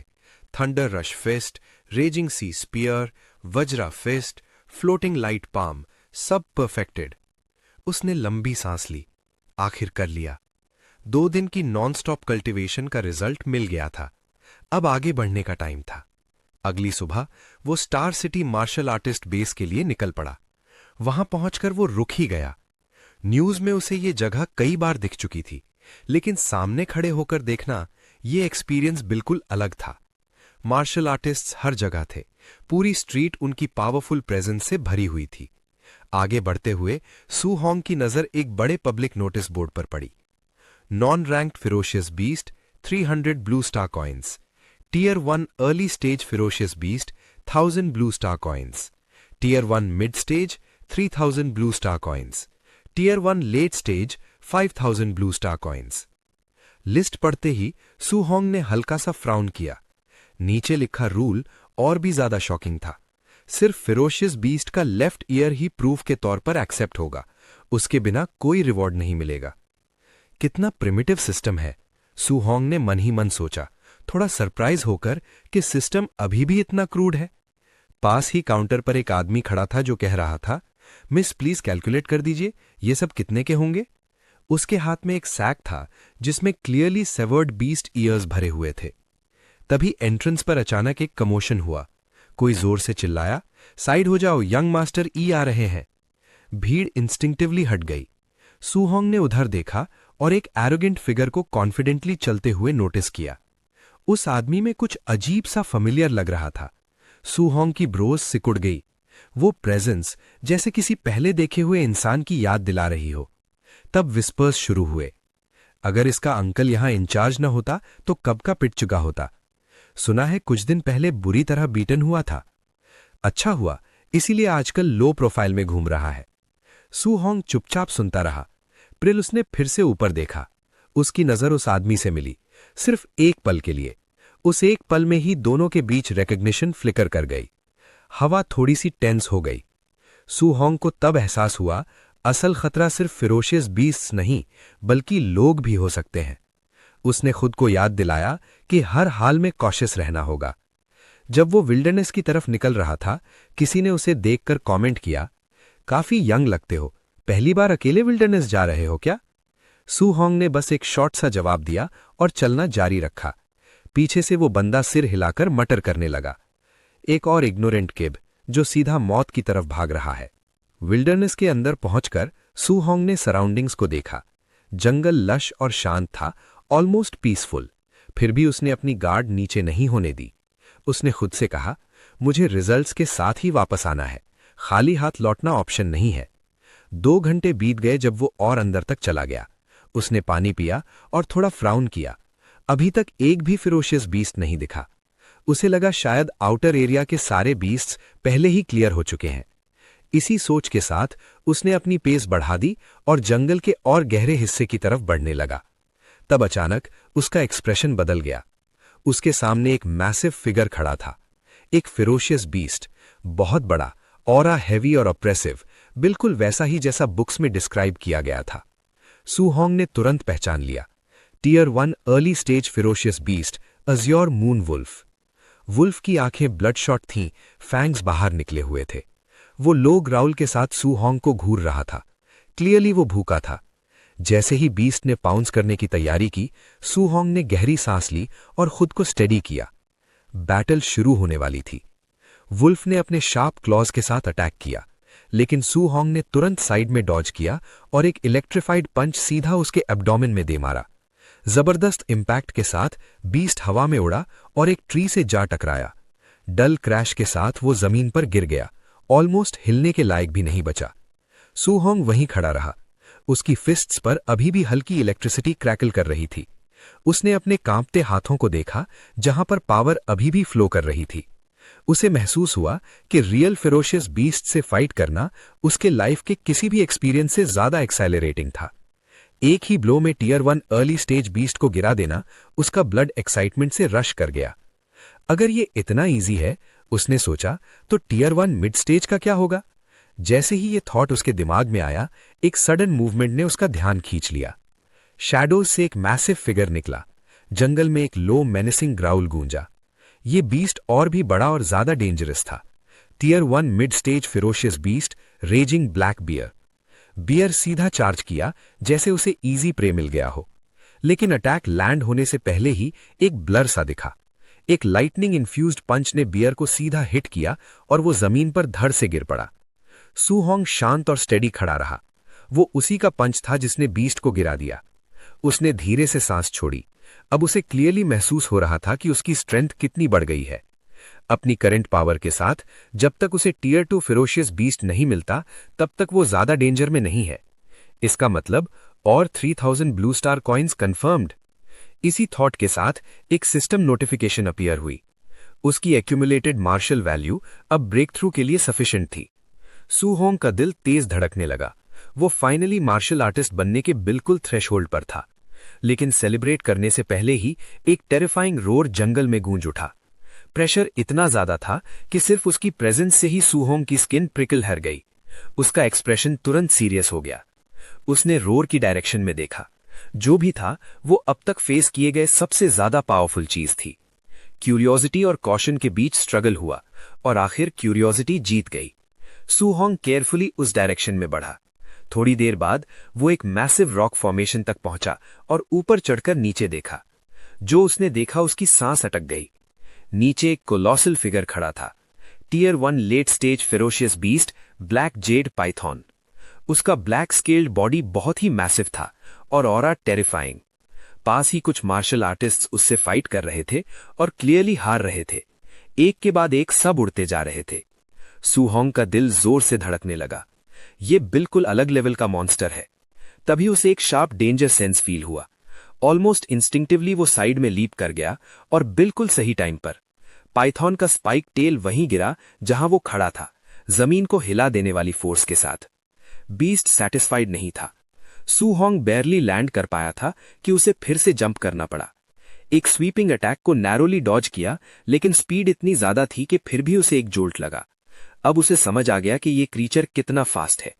खुद को संभालते हुए उसकी नजर पास लड़े एक मार्शल आर्टिस्ट पर पड़ी जो बैडली इंजर्ड था और उठ भी नहीं पा रहा था। अपना दर्द इग्नोर करते हुए सू होंग ने उसका वेपन उठाया।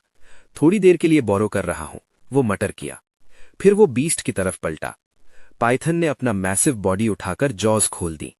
अटैक आने वाला था। सू होंग ने मुश्किल से रोल करके खुद को बचाया। उठते ही उसके दिमाग में एक बात क्लियर थी। नॉर्मली एक tier 1 late stage ferocious beast को गिराने के लिए मल्टीपल मार्शल आर्टिस्ट चाहिए होते हैं, और फिर भी वो अकेला इससे फाइट कर रहा था। इसका रीजन सिंपल था। उसकी सारी मार्शल स्किल्स परफेक्टेड स्टेट में पहुंच चुकी थीं। परफेक्टेड वॉइड स्टेप के साथ वो बैटलफील्ड में ब्लर बन गया, बीस्ट के अटैक्स को लाइटनिंग स्पीड से डॉज करता हुआ। फिर उसने काउंटर अटैक किया, raising sea spear technique. Spear सीधा बीस्ट के बॉडी में घुस गया। पाइथन ने एक फ्यूरियस रोर मारा और पेन में वायलेंटली थ्रैश करने लगा। सू होंग ने एक सेकंड के लिए भी रिलैक्स नहीं किया। उसने फिर से अटैक किया। उसके मूवमेंट स्मूथ और प्रिसाइज थे, बीस्ट को फ्रेंजी में डाल देते थे। फिर भी वो जानता था कि एक डिसाइसिव स्ट्राइक लगाना मुश्किल है। बीस्ट का साइज बहुत बड़ा था और फेटल स्पॉट तक पहुंचना इजी नहीं था। इसलिए उसने पेशेंस रखी। बीस्ट को धीरे धीरे वीकन करना जरूरी था। सही ओपनिंग का वेट करना था। तब अचानक पाइथन ने फिर से लैश आउट किया, अपने मैसिव बॉडी के साथ सीधा उस पर क्रैश करते हुए। इसके जवाब में सू होंग ने अपने थंडरस फिस्ट अनलीश किया, परफेक्ट एग्जीक्यूशन के साथ। एक्सप्लोसिव फोर्स दोनों अटैक्स के बीच टकराई, शॉकवेव हवा में फैल गई और दोनों थोड़े पीछे हट गए। बैटल अभी बिल्कुल खत्म नहीं हुई थी। सू होंग जानता था कि जैसे ही वो एक सक्सेसफुल स्ट्राइक लैंड करेगा, उसे एक सेकंड भी वहां रुकना नहीं चाहिए। तुरंत पीछे हटना, डिस्टेंस बढ़ाना और अगला ओपनिंग ढूंढना जरूरी था। एक छोटी सी गलती सीधा मौत का इन्विटेशन होती। ऐसे मॉन्स्टर के सामने लड़ने का यही प्राइस था। हर एक्सचेंज के साथ उसकी सांसें और भारी होती जा रही थीं। इस तरह फाइट करना बहुत एग्जॉस्टिंग था, लेकिन यही सबसे सेफ ऑप्शन भी था। फिर भी जैसे जैसे बैटल लंबी होती गई, सू होंग को महसूस होने लगा कि उसकी स्टैमिना धीरे धीरे कम हो रही है। लेकिन सिर्फ वो ही थक नहीं रहा था। ब्लैक जेड पाइथन की कंडीशन भी ज्यादा अच्छी नहीं थी। उसकी मूवमेंट स्लो हो रही थी और उसकी सांसें रफ और अनइवन हो चुकी थी। सू होंग को समझ आ गया, बीस्ट भी अपनी लिमिट के करीब पहुंच रहा था। बस थोड़ा और, उसने मन ही मन सोचा। अगर मैं इस पेस को मेंटेन कर पाया तो इसे खत्म कर सकता हूं। उसने खुद को स्टडी किया, नेक्स्ट एक्सचेंज के लिए रेडी होते हुए। उसकी पूरी अटेंशन सामने खड़े बीस्ट पर थी। तब अचानक उसकी स्पाइन से एक डेंजरस चिल नीचे तक दौड़ गई। कुछ गलत है। रिएक्शन देने का मौका मिलने से पहले ही साइड से एक वायलेंट फोर्स उस पर आ गिरी। बैम! सू होंग हवा में उछाल दिया गया। उसका बॉडी जमीन पर जोर से क्रैश हुआ। एक ही पल में उसकी सारी सांस निकल गई। दर्द को इग्नोर करते हुए उसने खुद को रोल करने पर मजबूर किया। मुश्किल से अगला अटैक ब्लॉक कर पाया। फिर भी इम्पैक्ट इतना जबरदस्त था कि उसकी हड्डियां तक हिल गई। तब उसे समझ आया, वो एम्बुश हो चुका था। लड़खड़ाते हुए खड़ा होता हुआ सू होंग ने गुस्से में पूछा, कौन है? शैडोज से कुछ फिगर्स बाहर आए। उनमें से एक जोर से हंसा, क्लियरली पूरी सिचुएशन का मजा ले रहा था। कॉट ऑफ गार्ड होने का टेस्ट कैसा लगा? उसने टॉन्ट किया। ब्लैक जेड पाइथन हमें हैंड ओवर कर दो, शायद जिंदा रहने दे दें। स्पीकर को पहचानकर सू होंग की आंखें नैरो हो गईं। उसका दिल थोड़ा सा बैठ गया। सच में ट्रबल आ गया है। सू होंग एक बहुत ही बुरी सिचुएशन में फंस चुका था। चारों तरफ से काफी सारे गूंज ने उसे घेर लिया था और इन सब का उसके साथ पुराना हिसाब था। गूंज का लीडर बोलता है कि जब उसने पहले सू होंग को अकेले शहर छोड़ते हुए देखा था, तब उसे पूरा यकीन था कि सू होंग शहर के बाहर जिंदा नहीं बचेगा। उसका कहना था कि उसे बिल्कुल भी उम्मीद नहीं थी कि सू होंग इतना लकी निकलेगा। ना सिर्फ वो जिंदा बचा, बल्कि उसने एक heavily injured black Z giant Python तक उठा ली। फिर लीडर पास ही पड़ी उस जायंट पाइथन को देखता है, जो खुद भी बुरी तरह इंजर्ड थी और मरने के बिल्कुल करीब लग रही थी। उसे लगता है कि ये उनके लिए एक परफेक्ट मौका है। सू होंग ये सुनते ही समझ जाता है कि अगर ये लोग कह रहे हैं कि उसने पाइथन उठाई है तो इसका मतलब है कि ये लोग अभी अभी यहां आए हैं। वो नोटिस करता है कि उनमें से पांचों मार्शल आर्टिस्ट्स हैं और नंबर्स का एडवांटेज भी उनके पास है, इसलिए सू होंग जानता है कि सीधा फाइट करना पॉसिबल नहीं है। तभी अचानक एक एनिमी उसकी तरफ दौड़ता है, फिस्ट टाइट करके चिल्लाते हुए कहता है कि क्या सू होंग ने यंग मास्टर यी की बात नहीं सुनी? यंग मास्टर यी को ये जायंट पाइथन चाहिए, और फिर पूछता है कि सू होंग अभी तक भागा क्यों नहीं। ये सब देखकर सू होंग का गुस्सा फूट पड़ता है। वो अपने हाथ में ढेर सारी ऑरा चैनल करता है और कहता है कि अभी जो उसे रिपेल किया गया था वो सिर्फ स्नीक अटैक की वजह से था। क्या ये लोग सच में सोच रहे हैं कि वो उनसे लड़ नहीं सकता? अगले ही पल सू होंग सीधा एक पंच मारता है। दोनों की फिस्ट्स कोलाइड होती हैं और एक पावरफुल एनर्जी वेव चारों तरफ फैल जाती है। एनिमी इस सडन अटैक से पूरी तरह शॉक्ड हो जाता है और सोचता है कि सू होंग की पावर कितनी टेरिफाइंग है। लेकिन सू होंग यही नहीं रुकता, वो तुरंत उसके फेस पर एक और पंच मारता है जो उसे उड़ाते हुए बाकी सब गूंस के सामने फेंक देता है। लीडर बोल उठता है कि ये पावरफुल वज्र फिस्ट है और ये वही है, मिनोटॉर। वो इस डिस्प्ले से काफी इंप्रेस्ड होता है, लेकिन सू होंग ही उस लीडर को पहचान लेता है, व्हाइट फॉक्स। व्हाइट फॉक्स गुस्से में कहता है कि इतने लोगों के सामने सू होंग ने उसे बेइज्जती का शिकार बना दिया है और आज तक किसी ने भी ऐसा नहीं किया। वो पूरी तरह से भड़क जाता है और तुरंत अपने सब गूंस को ऑर्डर देता है कि सू होंग को मार डालो। सब अपने वेपन्स के साथ सू होंग की तरफ दौड़ते हैं। सू होंग फटाफट अपना स्पीयर उठाता है और जंगल की तरफ भाग जाता है। व्हाइट फॉक्स नहीं चाहता कि वो बचकर निकले, इसलिए वो सबको चेस करने का ऑर्डर देता है। सब जंगल में उसे ढूंढने लगते हैं, हर पॉसिबल हाइडिंग स्पॉट चेक करते हुए। एक गून बोलता है कहीं नहीं मिल रहा, पूछता है वो कहां गया। दूसरा कहता है कि आगे जंगल बहुत डेंस है, एम्बुश का चांस है, सबको केयरफुल रहना चाहिए। लेकिन एक और बोलता है कि इतने लोग हैं, क्या सच में सिर्फ एक बंदे से डरना चाहिए? तभी अचानक एक शैडो इनसेन स्पीड से उसके पीछे फ्लैश होती है। वो तुरंत मुड़ता है और सामने सू होंग होता है। एक पावरफुल पंच के साथ सू होंग उसे उड़ा देता है, सीधा अपने लीडर के सामने। वो बंदा बिल्कुल आउट हो चुका होता है। ये देखकर व्हाइट फॉक्स सोचता है कि सू होंग इतना फास्ट कैसे हो सकता है। सब और गूंस घबरा जाते हैं और तुरंत सर्कल बना लेते हैं। कोई भी नेक्स्ट पंच का शिकार नहीं बनना चाहता। एक बोलता है ये थंडर रश फिस्ट है, 9 एकोज थंडर रश फिस्ट। दूसरा बोलता है कि टियर 3 मार्शल आर्टिस्ट्स भी इस स्किल को परफेक्ट रेल्म तक नहीं ला पाते। व्हाइट फॉक्स और भी फ्रस्ट्रेट हो जाता है और उन्हें चुप रहने को बोलता है। उसके दिमाग में चल रहा होता है कि परफेक्ट वज्र फिस्ट और परफेक्ट थंडर रश फिस्ट दोनों एक साथ कैसे पॉसिबल है। अंदर से वो ऑलरेडी डर चुका होता है। अगर उसे पता होता कि सू होंग अभी एक पेड़ पर छुपा हुआ उन सबको देख रहा है तो वो और भी ज्यादा डर जाता। सू होंग को वो सब छोटे छोटे चूहे लगते हैं, जैसे बिल्ली उनका शिकार कर रही हो। वो सोचता है कि अगर उसने अभी जायंट पाइथन से फाइट करके इतनी वाइटैलिटी लूज ना की होती तो वो इन सबको सीधा क्रश कर सकता था। वो अपना स्पीयर फेंकता है, सोचता है कि फिलहाल एक एक करके ही काम तमाम करना पड़ेगा। स्पीयर पास में गिरता है और सब गूंस डर जाते हैं। जैसे ही सबका ध्यान स्पीयर पर जाता है, सू होंग एक को पकड़ता है, इंस्टेंट स्ट्राइक करता है और फिर से गायब हो जाता है। बचे हुए गूंस पूरी तरह से टेरर में आ जाते हैं। उन्हें लगता है कि साथ रहकर भी बचना नामुमकिन है। वो यंग मास्टर यी से कहते हैं कि लड़का बहुत ज्यादा स्ट्रांग है, यहां से निकलना ही बेहतर होगा। लेकिन व्हाइट फॉक्स मानने को तैयार नहीं होता। अंदर से डरा हुआ होते हुए भी वो दिखाता है जैसे उसे कोई फर्क नहीं पड़ता। वो कहता है भागना एक मजाक है और आज सू होंग को मारना ही होगा। तभी सू होंग उनके इर्द गिर्द इनसेन स्पीड से घूमने लगता है। वो उसे देख भी नहीं पाते। अचानक बात करते हुए ही सू होंग उनके बीच से गुजर जाता है। व्हाइट फॉक्स कुछ कहने ही वाला होता है कि एक और गून को पकड़कर जमीन पर जोर से पटक दिया जाता है। फिर सू होंग फिर से छुप जाता है। व्हाइट फॉक्स का डर और गुस्सा दोनों बढ़ जाते हैं। वो सोचता है कि सिर्फ कुछ ही दिनों में ये लड़का इतना ज्यादा पावरफुल कैसे हो गया। ये उसे बिल्कुल अनरियल लगता है। अगले ही पल सू होंग उसके बिल्कुल पीछे से गुजरता है। व्हाइट फॉक्स तुरंत मुड़ता है, कुछ भी नहीं। वो गाली देता है और कहता है कि सू होंग उसे पकड़ ही नहीं सकता। लेकिन जैसे ही वो दोबारा मुड़ता है, सू होंग उसके बिल्कुल पीछे खड़ा होता है, सोचते हुए कि अब इसकी बारी है। व्हाइट फॉक्स तुरंत रिएक्ट करता है, ऑरा गैदर करता है और चिल्लाता है, वॉइड ब्रेकिंग फिंगर। सू होंग तुरंत डॉज करता है। उसके पीछे का पेड़ पूरी तरह से तबाह हो जाता है। व्हाइट फॉक्स लगातार अटैक्स करता रहता है, लेकिन सू होंग हर बार बच निकलता है। सू होंग सोचते हैं कि ये मार्शल स्किल काफी हाई ग्रेड लग रही है, शायद बैंक लेवल की हो। उसे थोड़ा इंटरेस्टिंग भी लगता है, शायद फ्यूचर में अपनी स्किल्स में ऐड करे। लेकिन व्हाइट फॉक्स पूरी तरह से आउट ऑफ कंट्रोल हो चुका होता है। वो गुस्से में सोचता है कि अगर सू होंग ने उसे नुकसान पहुंचाया तो वो वापस जाकर उसकी पूरी फैमिली को मिटा देगा। जैसे ही सूहोंग ये सुनता है उसका खून खौल उठता है। फैमिली को थ्रेटन करना उसके लिए बिल्कुल अनएक्सेप्टेबल होता है। वो तुरंत व्हाइट फॉक्स की तरफ लपकता है। व्हाइट फॉक्स अपना बैकग्राउंड बताने लगता है। उसका अंकल मार्शल आर्टिस्ट बेस का सुपरवाइजर है, उसका बाप भी पावरफुल है, बट बोल पूरी होने से पहले ही सूहोंग उसके पीछे पहुंच चुका होता है। इस बार सूहोंग कुछ नहीं बोलता, सिर्फ अपनी पावर दिखाना चाहता है। उसका फिस्ट टेरिफाइंग ऑरा से भर जाता है। फिर वो बोलता है कि उसे व्हाइट फॉक्स का पहले वाला घमंडी चेहरा ज्यादा पसंद था, और फिर एक जबरदस्त पंच सीधा फेस पर। व्हाइट फॉक्स दूर जंगल के अंदर जाकर गिरता है। धूल और धुआं छा जाता है। जब सब सेटल होता है, सूहोंग लाल ऑरा के साथ उसकी तरफ बढ़ता है और कहता है कि उसे कभी भी उसकी फैमिली का नाम नहीं लेना चाहिए था।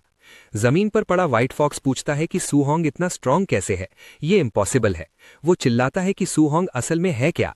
तभी पीछे से जायंट पाइथन उसकी आवाज सुनकर उस पर अटैक कर देता है। पाइथन अब अपना पूरा ध्यान सूहोंग पर लगा देता है। सूहोंग समझ जाता है कि फाइट लंबी हो चुकी है और पाइथन ने अपनी स्टैमिना रिकवर कर ली है। अब एडवांटेज पाइथन के पास है। अब सूहोंग पहले जितना कॉन्फिडेंट महसूस नहीं करता। सब लोग बुरी तरह पिट चुके थे, इसलिए सबका दिमाग बिल्कुल खराब हो चुका था। उनमें से एक गाली देता हुआ बोलता है कि ये लड़का बिल्कुल ही अजीब है। दूसरा पूछता है कि यंग मास्टर ई कहाँ है और क्या उसने उस लड़के को खत्म कर दिया। तभी उनकी नजर पड़ती है उसी बंदे पर जिसने उन्हें हराया था, जो दोबारा सीधा उनकी तरफ भागता आ रहा था। सब तुरंत तैयार हो जाते हैं, सोच के कि फिर से फाइट होने वाली है। एक चिल्लाता है कि ब्रैट फाइनली बाहर आ गया। दूसरा कहता है इस बार उसे नहीं छोड़ेंगे। लेकिन सूहोंग का उनसे लड़ने का कोई इरादा ही नहीं होता। वो बस आगे बढ़ता रहता है और शांत आवाज में कहता है रास्ते से हट जाओ। अगले ही पल उन्हें समझ आ जाता है कि सूहोंग इतनी तेजी से क्यों भाग रहा था। उसके बिल्कुल पीछे एक जायंट पाइथन आ रहा होता है और वो भयानक गुस्से में होता है। उस पल कोई भी एक शब्द तक नहीं बोल पाता। पाइथन तुरंत सूहोंग पर अटैक करता है, लेकिन सूहोंग स्पीयर हाथ में लेकर साइड जंप करता है और अटैक डॉच कर लेता है। उनमें से एक बेवकूफ लड़का टाइम पर रिएक्ट नहीं कर पाता और पाइथन उसे पकड़ लेता है। तुरंत एक नोटिफिकेशन आता है कि एक opponent martial artist indirectly defeat हो गया और 30 मार्शल वैल्यू मिल गई। पाइथन फिर दूसरे पर अटैक करता है, जो भी नहीं बच पाता। फिर से वही नोटिफिकेशन आता है, 30 मार्शल वैल्यू और मिल जाती है। सूहोंग थोड़ा सरप्राइज्ड हो जाता है और सोचता है कि उसे यह एक्सपेक्ट नहीं था कि इस तरीके से भी मार्शल वैल्यू मिलेगी। लेकिन तब तक पाइथन फिर से उस पर अटैक कर चुका होता है। सूहोंग दोबारा जंप करके स्वीपिंग टेल से बच जाता है। पाइथन काफी चालाक होता है और अपने पूरे बॉडी का यूज करके सबको पकड़ने की कोशिश करता है। फिर भी सूहोंग लगातार डॉज करता रहता है और रुकता नहीं।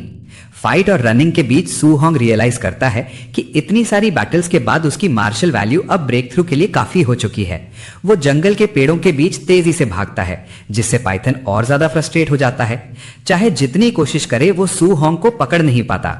भागते हुए सूहोंग सोचता है कि अगर उसे कोई सेफ जगह मिल जाए जहां वो ब्रेक थ्रू कर सके तो परफेक्ट होगा। तभी उसकी नजर आगे एक छोटी सी केव पर पड़ती है। यह बिल्कुल वही जगह होती है जो वो चाह रहा था। वो कहता है परफेक्ट और सीधा उसकी तरफ भागता है। पाइथन अभी भी उसके पीछे होता है और जैसे ही दोबारा अटैक करने वाला होता है, सूहोंग सीधा केव के अंदर जंप कर जाता है। पाइथन भी अंदर घुसने की कोशिश करता है, लेकिन उसका मैसिव बॉडी एंट्रेंस पर ही अटक जाता है। अब वो बस गुस्से में रोर करता रहता है। सूहोंग शांति से अपना सिस्टम खोलता है और अपने स्टैट्स चेक करता है। नाम Su Hong, vitality 96, spirit 23, physique mortal body 3%। उसकी सारी मार्शल स्किल्स परफेक्ट लेवल पर होती है। Raging sea spear technique, thunder rush fist, वज्र फिस्ट, फ्लोटिंग लाइट पाम और वॉइड स्टेप। Martial value 504। वो सिस्टम को लगातार टैप करने लगता है, खुद से कहता है और फास्ट और फास्ट। वो चाहता है कि सबसे कम टाइम में मैक्सिमम पावर मिल जाए। वो वाइटैलिटी पर फोकस करता है, बार बार टैप करता है और महसूस करता है कि उसके बॉडी के अंदर एनर्जी बह रही है। उसका पूरा शरीर आग की तरह जलने लगता है, जैसे रगों में खून नहीं मैग्मा बह रहा हो। जल्द ही वाइटैलिटी 100 पहुंच जाती है। पाइथन भी महसूस कर लेता है कि कुछ बहुत खतरनाक होने वाला है। तब एक नोटिफिकेशन आता है, टियर 1 मार्शल आर्टिस्ट में ब्रेक थ्रू कंप्लीट। सूहोंग सोचता है कि आज वो फाइनली एक रियल मार्शल आर्टिस्ट बन चुका है। वो अपनी मुट्ठी भींचता है और ऑरा उसके बॉडी से फूट पड़ता है। पाइथन को देखकर कहता है अब मेरी बारी है। पाइथन को सच में डर लग जाता है और वो पीछे हटने की कोशिश करता है, भागना चाहता है, लेकिन सूहोंग उसे मौका नहीं देता। वो पूरी ताकत इकट्ठा करके एक जबरदस्त पंच मारता है। केव में फंसा पाइथन बच नहीं पाता। पंच लगते ही वो जोर से दहाड़ता है और हवा में उछल जाता है। सू होंग खुद भी अपनी स्ट्रेंथ पर हैरान होता है, लेकिन वो यही नहीं रुकता। वो दूसरा वज्र फिस्ट बनाता है, पाइथन की पूंछ पर जंप करता है और उसे फुटहोल्ड बना लेता है। लगातार पंचेस मारता है जब तक पाइथन जमीन पर पटक नहीं जाता। धुआं छा जाता है। जब सब सेटल होता है, सू होंग जाइंट पाइथन के ऊपर खड़ा होता है। उसकी मार्शल वैल्यू और 92 बढ़ जाती है। सू होंग कहता है कि भले ही पाइथन पहले से इंजर्ड था, लेकिन अब वो उसके अटैक्स को हेड ऑन फेस कर सकता है। वो रिवॉर्ड के बारे में सोचता है और कहता है कि नॉर्मली बीस्ट का लेफ्ट ईयर काटकर रिवॉर्ड मिलता है, लेकिन सांप के कान ही नहीं होते। थोड़ा सोचने के बाद वो कहता है छोड़ो और वापस चल पड़ता है। जंगल अब बिल्कुल शांत हो चुका होता है, सिर्फ तबाही के निशान बचे होते हैं। वो उन लोगों को देखता है जो उस पर गैंग अप कर रहे थे और बोलता है कि उन्हें तो आसानी से छोड़ दिया। चलते हुए वो सोचता है कि क्या उसे वो हाई लेवल मार्शल टेक्निक मिल सकती है जो दूसरे ने यूज की थी। तभी उसकी नजर पड़ती है वॉइड ब्रेकिंग फिंगर। वो कहता है ये काफी इंटरेस्टिंग है। वो केव के पास रुकता है, आग जलाता है और पाइथन के बॉडी के पास बैठकर टेक्निक पढ़ना शुरू करता है। वो कहता है कि उसने इंट्रो कल्टीवेशन मेथड पूरी तरह याद कर ली है। अब वो सिस्टम का यूज करके इसे फास्ट मास्टर करेगा। प्रैक्टिस के दौरान एक क्लोन अपीयर होता है जो बार बार वॉइड ब्रेकिंग फिंगर यूज करता है। फाइट के साथ मास्टरी बढ़ती जाती है। 51%, 63%, 77%, 93%। जल्द ही टेक्निक बेसिक रियम में एंटर करती है, लेकिन सू होंग थक चुका होता है, खांसने लगता है और कहता है कि बी रैंक मार्शल स्किल वाकई बॉडी पर बहुत प्रेशर डालती है। टेक्निक गाइड करता है कि अब किसी मॉन्स्टर पर टेस्ट करो। 3 दिन बाद सू होंग एक जाइंट रोरिंग बियर से लड़ता है। वॉइड ब्रेकिंग फिंगर यूज करके उसे डिफीट कर देता है। बैटल के बाद वो कहता है कि अब ये परफेक्ट लेवल तक पहुंच चुकी है। नोटिफिकेशन आता है, void breaking finger mastered perfect level. वो कहता है अब वापस जाने का टाइम आ गया है। मार्शल आर्टिस्ट बेस पर लोग शॉक में होते हैं। कोई 2,30,000 सुनकर हैरान होता है। कोई कहता है थंडर स्क्वाड कितनी फियर्स है। रिसेप्शनिस्ट अनाउंस करती है 72 initial stage, 83 middle stage, 17 high stage beasts. Total reward 46,000 blue star coins. Su Hong सोचता है कि शायद उसने कुछ ज्यादा ही शिकार कर लिया और ये काफी कंस्पिक्यूअस हो गया है। वो होप करता है कि कोई मुसीबत ना आए। तभी हंगामा मचता है। यी की बेस का इंचार्ज और यांग का अंकल अपीयर होता है। वो बेस लॉकडाउन का ऑर्डर देता है। वो अनाउंस करता है कि उसका नेफ्यू और उसके साथ के 4 मार्शल आर्टिस्ट मर चुके हैं। क्राउड शॉक में आ जाता है। यी की कहता है कि यांग के पास से B rank martial skill missing है और सबकी सर्च होगी। सू होंग सोचता है कि बॉडीज देखकर लगता है कि सब पाइथन ने मारा, इसलिए उस पर शक नहीं आना चाहिए। लेकिन जब यी की सीधा उसकी तरफ आता है और फेक स्माइल के साथ प्रेज करता है, तो सू होंग महसूस करता है कि बात बिगड़ सकती है। बाहर से शांत, लेकिन अंदर से सू होंग सोचता है कि अगर बात हद से बढ़ी तो क्या मैं इस आदमी को भी गिरा सकता हूं। उस आदमी का बाप आगे आता है और बोलता है कि उसने सुना है सू होंग ने अकेले ही 4 लाख क्रेडिट्स के फेरोशियस बीस्ट्स को मार गिराया था, जो काफी इंप्रेसिव है। लेकिन उसके पास खड़ी औरत तुरंत सवाल उठा देती है। वो कहती है कि सू होंग ज्यादा से ज्यादा रैंक 1 अर्ली स्टेज जैसा लगता है और पूछती है कि वो इतने सारे बीस्ट्स कैसे मार सकता है। वो उस पर इल्जाम लगाती है कि उसने यंग मास्टर योंग का शिकार लूट लिया होगा और तुरंत उसकी तलाशी लेने का ऑर्डर देती है। जैसे ही वो ये कहती है, 2 भारी भरकम आदमी जिनके हाथों में आग जमा हो रही होती है, सू होंग की तरफ बढ़ने लगते हैं। उनमें से एक उसे वार्निंग देता है कि रेजिस्टेंस मत दिखाना, वरना बात बिगड़ जाएगी। लेकिन अगले ही पल उनमें से एक महसूस करता है कि एक स्पीयर सीधा उसके सिर पर पॉइंटेड है। वो गुस्से में पूछता है कि सू होंग क्या कर रहा है। सू होंग बिल्कुल शांत आवाज में बोलता है कि कुछ नहीं, और स्पीयर को वहीं स्टडी रखता है। आदमी शॉक हो जाता है जब उसे रियलाइज होता है कि वो ये भी ट्रैक नहीं कर पाया कि सू होंग ने स्पीयर इतनी तेज कैसे निकाल ली। फिर सू होंग कामली कहता है कि वो स्टार सिटी हाई नंबर 1 का स्टूडेंट है और पूछता है कि क्या वो सच में उसकी तलाशी लेना चाहते हैं। ये सुनकर आदमी का बाप हेजिटेट करता है। उसे याद आता है कि नंबर 1 का प्रिंसिपल अपने स्टूडेंट्स को लेके कितना प्रोटेक्टिव होता है और उसे ऑफेंड करना बिल्कुल भी सही नहीं होगा। साथ ही सू होंग अभी भी काफी सस्पिशियस लग रहा था। अगर ये लड़का सच में इतने बीस्ट्स का शिकार कर चुका है तो वो एक जीनियस है, और अगर गलती से उन्होंने उसे ऑफेंड कर दिया तो वो प्रॉब्लम वर्थ नहीं होगी। वो एक आदमी के कंधे पर हाथ रखता है, उन्हें रोकने का सिग्नल देता है और आगे बढ़ता है। वो एक्सप्लेन करता है कि उसके भतीजे पर अटैक हुआ था और उनकी फैमिली की सीक्रेट टेक्निक चुरा ली गई है, इसलिए उसे कल्प्रिट ढूंढना ही पड़ेगा। वो कहता है कि उम्मीद करता है सू होंग कोऑपरेट करेगा। सू होंग जवाब देता है कि वो बस यही चाहता है कि गलत आदमी पर इल्जाम न लगे। आदमी फिर 10,000 क्रेडिट्स कॉम्पनसेशन के तौर पर ऑफर करता है और पूछता है क्या ये ठीक है। सू होंग काउंटर करता है 30,000 क्रेडिट्स के साथ। उसके मन में होता है कि योंग को जाइंट पाइथन ने मार दिया था और जब तक उन्हें टेक्निक नहीं मिलती वो उस पर कुछ भी प्रूव नहीं कर सकते। आदमी डील मान लेता है। सू होंग अपने हाथ फैला देता है और तलाशी के लिए रेडी हो जाता है। तलाशी के दौरान औरत उसका बैग चेक करती है। सू होंग कहता है कि ध्यान से सर्च करें क्योंकि वो किसी भी तरह का फॉल्स एक्यूजेशन नहीं चाहता।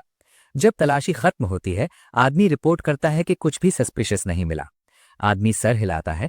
सू होंग को 30,000 क्रेडिट्स देने का ऑर्डर देता है और उसे जाने देता है। सू होंग मन ही मन सोचता है कि अच्छा हुआ उसने सब क्लीन कर दिया था, वरना आज बहुत बड़ी ट्रबल हो सकती थी। फिर वो आदमी बाकी लोगों को ऑर्डर देता है कि सर्च जारी रखें और जब तक सब क्लियर ना हो जाए कोई भी जा नहीं सकता। सू होंग वहां से निकलते हुए अपने नेक्स्ट स्टेप्स के बारे में सोचता है। वो पहले शावर और क्लोथ्स चेंज करेगा, फिर मार्शल आर्टिस्ट एसोसिएशन जाकर असेसमेंट के लिए रजिस्टर करेगा। उसे पता है कि उसे जल्दी से जल्दी एक गाइडेंस टेक्निक हासिल करनी होगी। मार्शल आर्टिस्ट बेस के अंडरग्राउंड होटल में सू होंग अपना सिस्टम चेक करता है और कहता है कि उसके पास 534 मार्शल पॉइंट्स हैं जो उसने एक्सपेक्ट नहीं किए थे। वो कहता है कि पिछले कुछ दिनों से वो वर्ल्ड शैटरिंग फिंगर ट्रेन कर रहा था और बीस्ट्स हंट कर रहा था, इसलिए पॉइंट्स यूज ही नहीं कर पाया। स्टेटस स्क्रीन पर दिखाता है name Su Hong, vitality 103+, spirit 23+, physique mortal frame 6%, martial arts void shattering finger, raging sea spear technique, thunder clap fist, वज्रा फिस्ट और फ्लोटिंग लाइट पाम और वॉइड स्टेप सब परफेक्शन पर। Martial points 534। सू होंग सोचता है कि rank 1 early stage के लिए 100 वाइटैलिटी चाहिए होती है, जबकि मिड स्टेज के लिए 200। अगर वो सारे पॉइंट्स वाइटैलिटी में डाल दे तो 53.4 बढ़ सकती है और वो सिर्फ 40 पॉइंट्स शॉर्ट रह जाएंगे मिड स्टेज से। लेकिन उसे याद आता है कि उसने अभी तक स्पिरिट और मॉर्टल फ्रेम अपग्रेड ही नहीं किए। वो पहले स्पिरिट अपग्रेड करना शुरू करता है। 0.1 बढ़ता जाता है, लेकिन अपग्रेड के बाद उसे कोई खास फर्क महसूस नहीं होता। फिर वो मॉर्टल फ्रेम अपग्रेड करता है। जैसे ही वो 0.1 बढ़ाता है उसे तुरंत पावर का चेंज फील होता है। स्ट्रेंथ क्लियरली इंक्रीज हो रही होती है तो वो और भी डालने का डिसीजन लेता है। जल्दी ही उसके मार्शल पॉइंट्स 0 हो जाते हैं। फिर वो कहता है कि मॉर्टल फ्रेम के लिए इतना काफी है और 200 मार्शल पॉइंट्स वाइटैलिटी में डाल देता है। अब उसकी फिजिक दिखाती है मॉर्टल फ्रेम 36.1। बचे हुए पॉइंट्स वो स्पिरिट में डाल देता है। जैसे ही वो स्पिरिट अपग्रेड करता है उसके आसपास एक मैसिव रेड ऑरा फूट पड़ता है। सू होंग महसूस करता है जैसे उसके अंदर एंडलेस पावर भर रही हो। कुछ टाइम बाद उसका बॉडी नॉर्मल हो जाता है। वो रिलीफ की सांस लेता है और कहता है कि अच्छा हुआ वो नॉर्मल हो गया, वरना अगर वो मसल बाउंड फॉर्म में अटका रहता तो लोगों को एक्सप्लेन करना मुश्किल हो जाता। 1 घंटे बाद Star city martial artist association में, जो काफी बड़ा कॉम्प्लेक्स है और टॉल बिल्डिंग से घिरा हुआ है, सू होंग पहुंचता है और कहता है कि वो असेसमेंट के लिए आया है। रिसेप्शन पर बैठी औरत कहती है कि कोई स्टाफ मेंबर उसे गाइड करेगा। रास्ते में स्टाफ मेंबर पूछता है कि सू होंग काफी यंग है और क्या ये उसका पहला असेसमेंट है। वो एक्सप्लेन करता है कि रैंक 1 पास करने के लिए वाइटैलिटी कम से कम 100 और कॉम्बैट पावर 1000 से ऊपर होनी चाहिए, और फिर उसे गुड लक विश करता है। आसपास लोग धीरे धीरे बातें करने लगते हैं। कोई कहता है लड़का अकेला आया है, कोई मास्टर भी नहीं है, कोई बोलता है ये सिर्फ एज की वजह से टेस्ट देने आया होगा। तभी अनाउंसमेंट होती है कि पैंगा की वाइटैलिटी 102 है और कॉम्बैट पावर 992 है, इसलिए वो फेल हो गया है। पैंगा गाली देता है और कहता है कि वो बस थोड़ा सा शॉर्ट रह गया। फिर ली मिंग का नाम अनाउंस होता है, वाइटैलिटी 105 पास। जब वो पंचिंग मशीन पर पंच मारता है और 1736 स्कोर आता है, सब इंप्रेस हो जाते हैं। लोग कहते हैं ये ऑलमोस्ट रैंक 1 मिड स्टेज के लेवल का है। कोई पहचान लेता है कि ये रेजिंग थंडर के जैन मिंग का डिसाइपल है, इसलिए इतना टैलेंटेड होना ऑब्वियस है। जल्दी ही स्टाफ मेंबर सू होंग को बुलाता है। जैसे ही सू होंग टेस्ट के लिए आगे बढ़ता है, उससे पहले वाला बंदा सोचता है कि इतनी कम एज में असेसमेंट देना मतलब ये जीनियस होगा, लेकिन फिर भी सोचता है कि सू होंग इससे कैसे कंपेयर करेगा। तभी क्राउड शॉक में आ जाता है।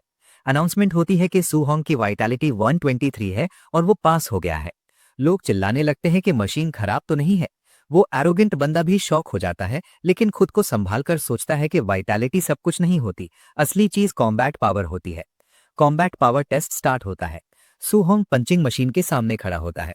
वो सोचता है कि उसका फिजिक ऑलरेडी अपग्रेड हो चुका है, इसलिए स्ट्रेंथ काफी बढ़ चुकी है। वो पहले 40% पावर यूज करने का सोचता है, लेकिन फेल होने के रिस्क के चक्कर में 50% डिसाइड करता है। जैसे ही वो पंच मारता है, मशीन सीधा दीवार में जाकर टूट जाती है। पूरा हॉल सन रह जाता है। लोग शौक में बोलते हैं कि बिना किसी मार्शल आर्ट के इतनी पावर कैसे हो सकती है। कोई कहता है कि रैंक 1 हाई स्टेज का स्टैंडर्ड कॉम्बैट पावर सिर्फ 3000 होता है और ये तो उससे भी ऊपर है। बाद में एक ऑफिस में वू लिंग सेन दिखाई जाती है, जो Star city martial arts association की प्रेसिडेंट है। वो कंप्लेन कर रही होती है कि योंग सिटी ब्रांच हर दिन अपने जीनियस के बारे में ब्रैग करता रहता है। तभी एक आदमी भागता हुआ आता है और बोलता है कि असेसमेंट में एक मॉन्स्टर आ गया है। वो एक्सप्लेन करता है कि एक rank 1 early stage martial artist ने सिर्फ रॉ फिजिकल स्ट्रेंथ से टेस्टर उड़ा दिया और कॉम्बैट पावर 3000 टच कर गई। वू लिंग सेन भी शॉक्ड रह जाती है, लेकिन फिर सोचती है कि शायद यही वो जीनियस है जिसका उसे इंतजार था। मीनवाइल मार्शल आर्टिस्ट एसोसिएशन के सेंट्रल हॉल में काफी लोग इधर उधर घूम रहे थे। कोई आपस में बात कर रहा था, कोई गार्ड ड्यूटी पर खड़ा था, कोई जख्मी लोगों को सहारा दे रहा था और कुछ लोग बस आसपास का सीन देख रहे थे। 2 लोग बात कर रहे थे, तब उनमें से एक बोला, मैं पहले ब्रदर सू होंग को 2nd फ्लोर ले जाता हूं, वहां उसकी मार्शल आर्टिस्ट आइडेंटिटी रजिस्टर करवा देंगे, उसके बाद अलाउंस लेने चलते हैं। सू होंग ने तुरंत शुक्रिया कहा, लेकिन उसी वक्त एक और आदमी बीच में आ गया और बोला, सू होंग का काम यहीं खत्म हो गया है, अब मैं खुद इसे हैंडल करूंगी। यह सुनकर पहले वाला आदमी शॉक हो गया। उसने हैरानी से कहा, प्रेसिडेंट, मुझे यकीन नहीं हो रहा, आप खुद क्यों आई हो? उस पर उस औरत ने शांत आवाज में कहा, यह मैटर मेरे लिए काफी इंपॉर्टेंट है, मैं नहीं चाहती कि इसमें कोई भी प्रॉब्लम हो। फिर उसने सू होंग की तरफ देखा और कहा, तुम ही सू होंग हो, राइट? फिर उसने अपने इंट्रोडक्शन दिया, मैं वू लिंग शियान हूं, स्टार सिटी ब्रांच की मार्शल डाओ एसोसिएशन की प्रेसिडेंट, मेरे साथ चलो। सू होंग ने तुरंत सिर हिला दिया, जी प्रेसिडेंट। दिल ही दिल में वो सोच रहा था कि ये ही star city martial artist association की प्रेसिडेंट है। उसने सुना था कि Wu Ling Xian 8 year rank 5 martial artist है, लेकिन जो इमेज उसके दिमाग में थी, रियलिटी उससे काफी डिफरेंट निकली। बाद में प्रेसिडेंट के ऑफिस के अंदर दोनों सामने बैठ गए। वू लिंग शियान बोली, तुम star city number 1 high school के स्टूडेंट हो, राइट? ली चांगशन ने तुम्हारे बारे में मुझसे कंप्लेन भी की थी। सू होंग थोड़ा टेंस हो गया। प्रेसिडेंट आगे बोली, वो काफी गुस्सा था। इस साल स्कूल से सिर्फ 2 ऑर्डिनरी टियर 1 मार्शल आर्टिस्ट्स निकले और तुम जैसे जीनियस को उन्होंने मिस कर दिया। सू होंग ने हिम्मत करके पूछा, प्रेसिडेंट, आप मुझे यहां क्यों लाई हो? मैं तो बस मार्शल आर्टिस्ट रजिस्टर करने, अलाउंस लेने और गाइडेंस टेक्निक लेने आया था। वू लिंग शियान ने हाथ हिलाकर कहा, रिलैक्स करो, तुम्हारी मार्शल आर्टिस्ट आईडी और मंथली अलाउंस ऑलरेडी मेरे सबॉर्डिनेट्स हैंडल कर चुके हैं। रही बात गाइडेंस टेक्निक की, वो मैं तुम्हें खुद सिखाऊंगी। ये कहकर वो खड़ी हो गई और पूछा, तुम्हें गाइडेंस टेक्निक्स के बारे में कितना पता है? सू होंग ने थोड़ा सोचा और बोला, टेक्स्ट बुक्स के हिसाब से हेवन एंड अर्थ का स्पिरिचुअल की अलग अलग एट्रीब्यूट्स का होता है। गाइडेंस टेक्निक उस स्पिरिचुअल की को अब्सॉर्ब करके बॉडी स्ट्रांग करने का मेथड होता है। डिफरेंट एट्रीब्यूट्स के लिए डिफरेंट गाइडेंस टेक्निक्स होती हैं। प्रेसिडेंट ने अपना हाथ आगे बढ़ाया और उसके हाथ पर आग की लहर उभर आई। वो बोली, टेक्स्ट बुक गलत नहीं है, लेकिन गाइडेंस टेक्निक सिर्फ कल्टीवेशन मेथड नहीं होती। जैसे मैं heavenly flame guidance technique cultivate करती हूँ, ये फायर एट्रीब्यूट स्पिरिचुअल की अब्सॉर्ब करती है। बॉडी स्ट्रांग होने के साथ साथ मेरे अटैक्स में फायर एट्रीब्यूट की लीथैलिटी भी आ जाती है, और अगर कोई एट्रीब्यूट को बॉडी के बाहर रिलीज कर सके तो अटैक रेंज भी बढ़ जाती है। वैसे टियर 1 मार्शल आर्टिस्ट के लिए फिस्ट पर एट्रीब्यूट लपेटना तो दूर की बात है, अगर थोड़ा सा भी एट्रीब्यूट कैरी कर पाओ वही काफी इंप्रेसिव है। सू होंग ने सरप्राइज से कहा, तो गाइडेंस टेक्निक्स अटैक में भी यूज हो सकती हैं? मुझे तो लगता था ये सिर्फ कल्टीवेशन के लिए होती है, टेक्स्ट बुक्स में ये सब कभी बताया नहीं। प्रेसिडेंट मुस्कुराए। हेवन एंड अर्थ के स्पिरिचुअल की के 7 एट्रीब्यूट्स होते हैं, metal, would, water, fire, earth, thunder और विंड। अटैक पावर के हिसाब से देखा जाए तो थंडर सबसे ऊपर है, फिर मेटल और फिर फायर। लेकिन कोई भी गाइडेंस टेक्निक कल्टीवेट कर पाना टैलेंट और कंपैटिबिलिटी पर डिपेंड करता है। सू होंग ने सिर हिला दिया, समझ गया, मतलब कोई भी जो चाहे वो गाइडेंस टेक्निक नहीं सीख सकता। प्रेसिडेंट ने क्रिस्टल बॉल निकाला। ये कंपैटिबिलिटी टेस्ट करने के लिए होता है, जितनी ज्यादा ग्लो उतनी ज्यादा compatibility. Ordinary martial artist 20 to 30% तक होते हैं, मैं खुद 80% हूं, जो ऑलरेडी काफी रेयर माना जाता है। लेकिन तुम जैसे जीनियस के लिए मुझे लगता है 90% से ज्यादा होगा। फायर गायब हो गई और सू होंग ने क्रिस्टल बॉल पकड़ ली। वो सोच रहा था कि प्रेसिडेंट वू इतनी यंग एज में टियर 5 बन गई, और अगर वो 80% पर हैं तो अगर मैं 90 क्रॉस कर गया। अचानक क्रिस्टल बॉल बहुत तेज चमकने लगा। प्रेसिडेंट चिल्ला उठी, ये तो फुल हो गया, मुझे बिल्कुल एक्सपेक्ट नहीं था। तुम्हारी फायर एट्रीब्यूट कंपैटिबिलिटी 100% है। तुम जानते हो इसका मतलब क्या है? वो सू होंग के और पास आ गई। सू होंग नर्वस होते हुए बोला, नहीं, मुझे नहीं पता। प्रेसिडेंट ने एक्सप्लेन किया, इसका मतलब है तुम फायर एट्रीब्यूट स्पिरिचुअल की का 100% अब्सॉर्ब कर सकते हो बिना एक बूंद भी वेस्ट किए। मैं 80% पर हूं, मतलब 20% लॉस होता है, फिर भी मैं टीएफ 5 बनी और प्रेसिडेंट हूं।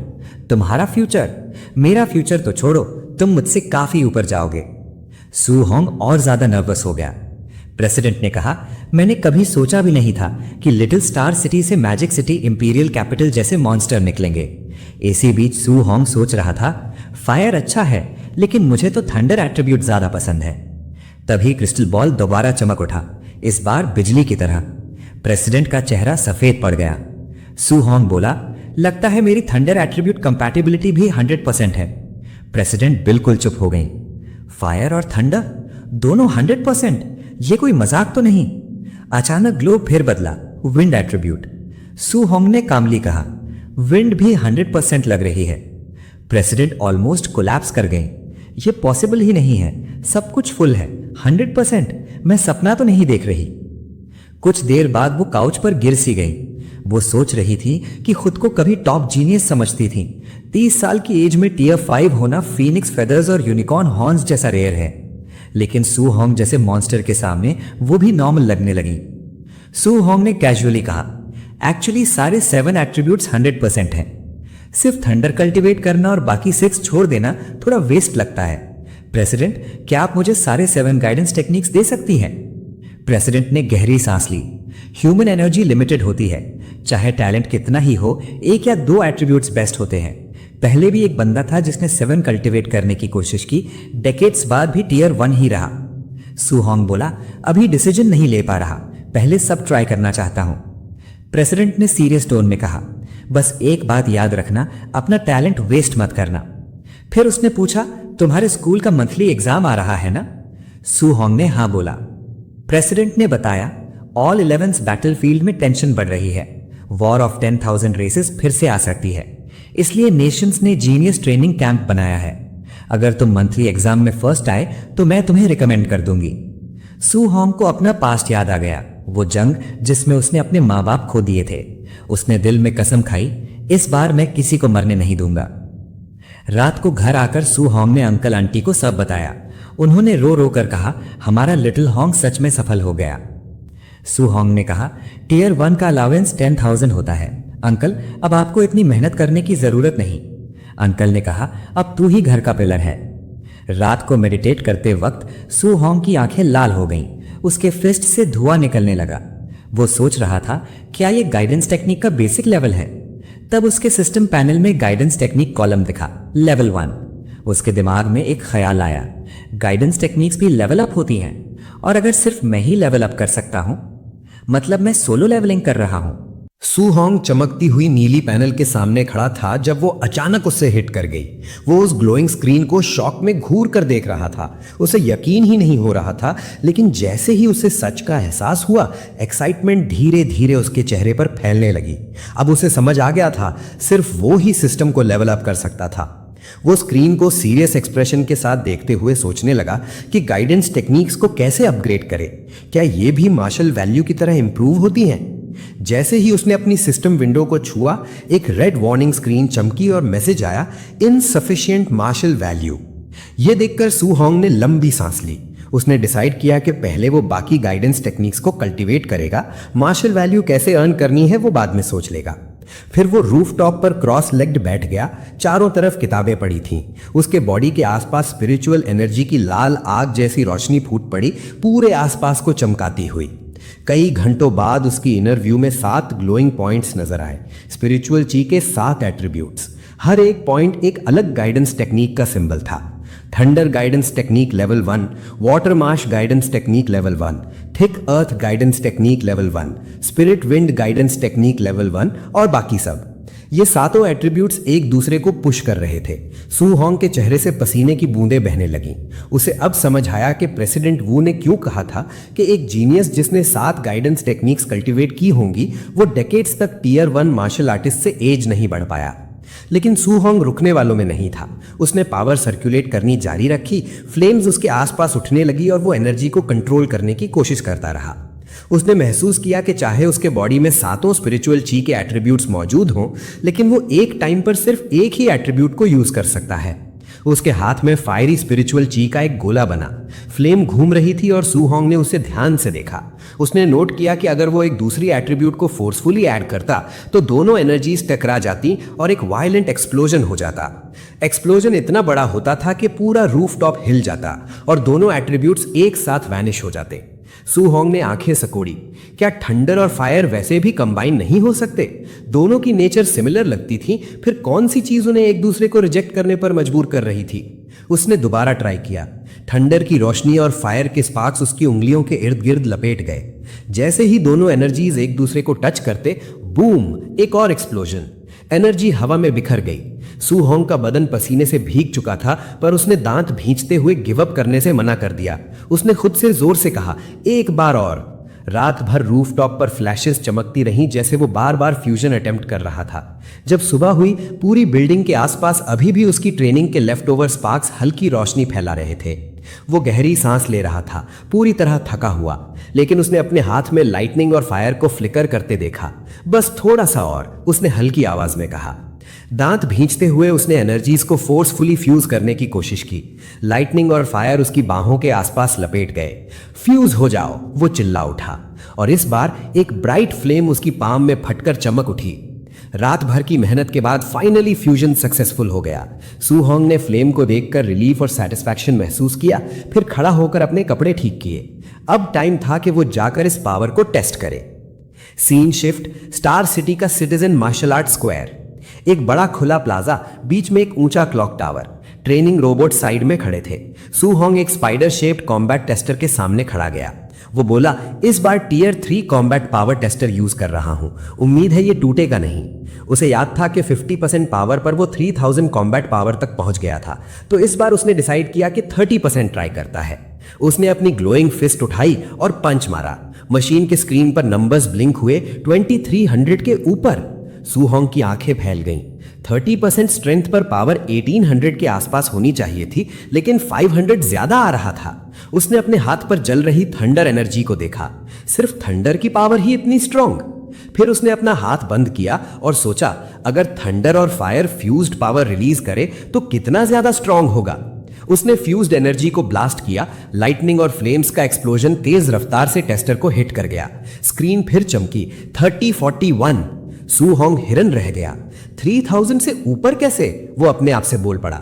वो डैमेज्ड टेस्टर के पास खड़े अपने हाथ मल रहा था। सिर्फ फिजिकल स्ट्रेंथ और फ्यूज्ड थंडर फायर से उसका 30% ही tier 1 high stage martial artist से ऊपर चला गया था। फिर उसने अपनी स्टेटस स्क्रीन देखी। वाइटैलिटी सिर्फ 123, और फिर भी इतनी हाई पावर। डर लगने वाला था। उसका दिल तेज धड़कने लगा जब उसने सोचा, अगर 2 एट्रीब्यूट्स फ्यूज करने से ये मिला तो 7 को फ्यूज करने पर क्या होगा। उसके हाथ में लाइटनिंग और फायर डांस कर रहे थे। वो मुस्कुरा दिया। अगला टारगेट 3 एट्रीब्यूट्स का फ्यूजन। बाद में वो रूफटॉप पर लेटा हुआ दिखाया गया, पूरा थका हुआ, शर्ट गायब, बॉडी पसीने से भीगी हुई। उसके आसपास छोटी छोटी लाइट्स तैर रही थीं। वो सोच रहा था कि 2 एट्रीब्यूट्स फ्यूज करना ही कितना मुश्किल था, 3 एट्रीब्यूट्स उसे कई गुना टफ लग रहे थे। 7 एट्रीब्यूट पैटर्न्स को उसने बार बार रीअरेंज किया, कंबाइन किया, लेकिन कोई प्रोग्रेस नहीं। फिर भी वो सोचकर एक्साइटेड हो जाता कि अगर कभी फ्यूजन सक्सेसफुल हुआ तो उसकी पावर कितनी अनइमेजिनेबल होगी। उसने सिस्टम स्क्रीन देखी। लिस्ट दिखी। Thunder guidance technique level 1, heavenly flame guidance technique level 1, water marsh guidance technique level 1, thick earth guidance technique level 1, spirit wind guidance technique level 1। उसने याद किया कि मंथली एग्जाम कल था और उसे ज्यादा से ज्यादा मार्शल वैल्यू अर्न करनी थी। अगली सुबह star city number 1 high school के स्टूडेंट्स फील्ड में गैदर हुए। प्रिंसिपल स्टेज पर आए। उन्होंने अनाउंस किया कि इस बार का मंथली एग्जाम अलग होगा बिकॉज फ्रंट लाइंस पर प्रेशर बहुत ज्यादा है। अब से एक स्पेशल ट्रेनिंग कैंप होगा जिसमें सुपर जीनियसेस को सिलेक्ट किया जाएगा।